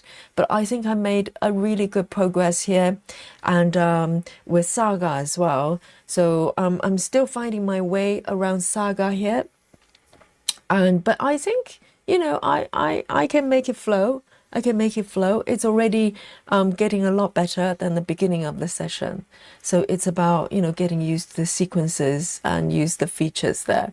And also this piece has got back stitches. So I'm really, really looking forward to it. And just a quick reminder of the markup here. Just as quickly flip forward. And this is the end product, okay? So whenever I get to finish it, but at this point I'm enjoying the center part of it with the kitten and the wooden box there. And below the kitten, can you see that? There's two little bits of the ribbons there. That looks so pretty as well. So I'm gonna get there very soon, I'm sure. and coming back to look at what we've got today. Okay, so today, guess my stitches. Sarah is the first one to submit 17175, and Rose 198, Rochelle 216, Maddie 220. Thank you, Maddie. Becky 202, and Susan 175, Vega 105. Who knows? You could be right. I have no idea. And Steve 277. Steve, you're really nice to me. And Steve has won many times, so normally he's very correct. Who knows? And Kerry 123, Sarah VM 205. Guys, are you ready? I'm gonna bring on my app here. Okay. Ooh, not that one. Here. Let's bring it side by side so you can see. And let me turn off my highlight there. Oh, Carrie says, yes, 123. I've got that one. Sarah VM 205. So here it is. This is where I am, okay? And are you ready? It's about to be revealed. I wonder who the winner is today. Let's have a look. Oh, hang on. Everyone is winner today. I didn't start a sprint, okay? And today I have marked a whole bunch of stitches. So yes, if the app is correct, Thursday, oh, hang on. Thursday 216, but it cannot be correct because I actually did marked a few stitches there. So but let's go for 150. 150 I think is probably somewhere there, and I forgot to start a sprint. And so I think Sarah is pretty close. Sarah is pretty close. I think Sarah might be the winner today, but to be honest, you're winners to me. So why don't we celebrate together? You are winners. You are winners. Let me close this one. So everyone, thank you, Sarah. Thank you, everyone, for joining the game. It's good fun. And Sarah is our winner today, the leader of the Alien Club. So let's have a look. Now it's past midnight just. And thank you for joining me today. I hope you enjoyed today's session. And this is 100th stream of this channel. I cannot believe it. And I hope to see you for the next section, next session. And tomorrow is Anything Goes Day as well. So tomorrow, originally, we are going to be doing festive stitching, but we're moving that to Sunday. So Sunday will be our peaceful festive stitching there. So tomorrow, anything goes. Yes, I can see the buffet coming. Thank you. And everybody dig in. This is for all of us today, the last one standing. So thank you so much. And from the sleepy London town, night night everyone. Yogi signing out. Enjoy the buffet. A lot of a variety of things, and just don't eat a trophy. Trophy is not edible, okay?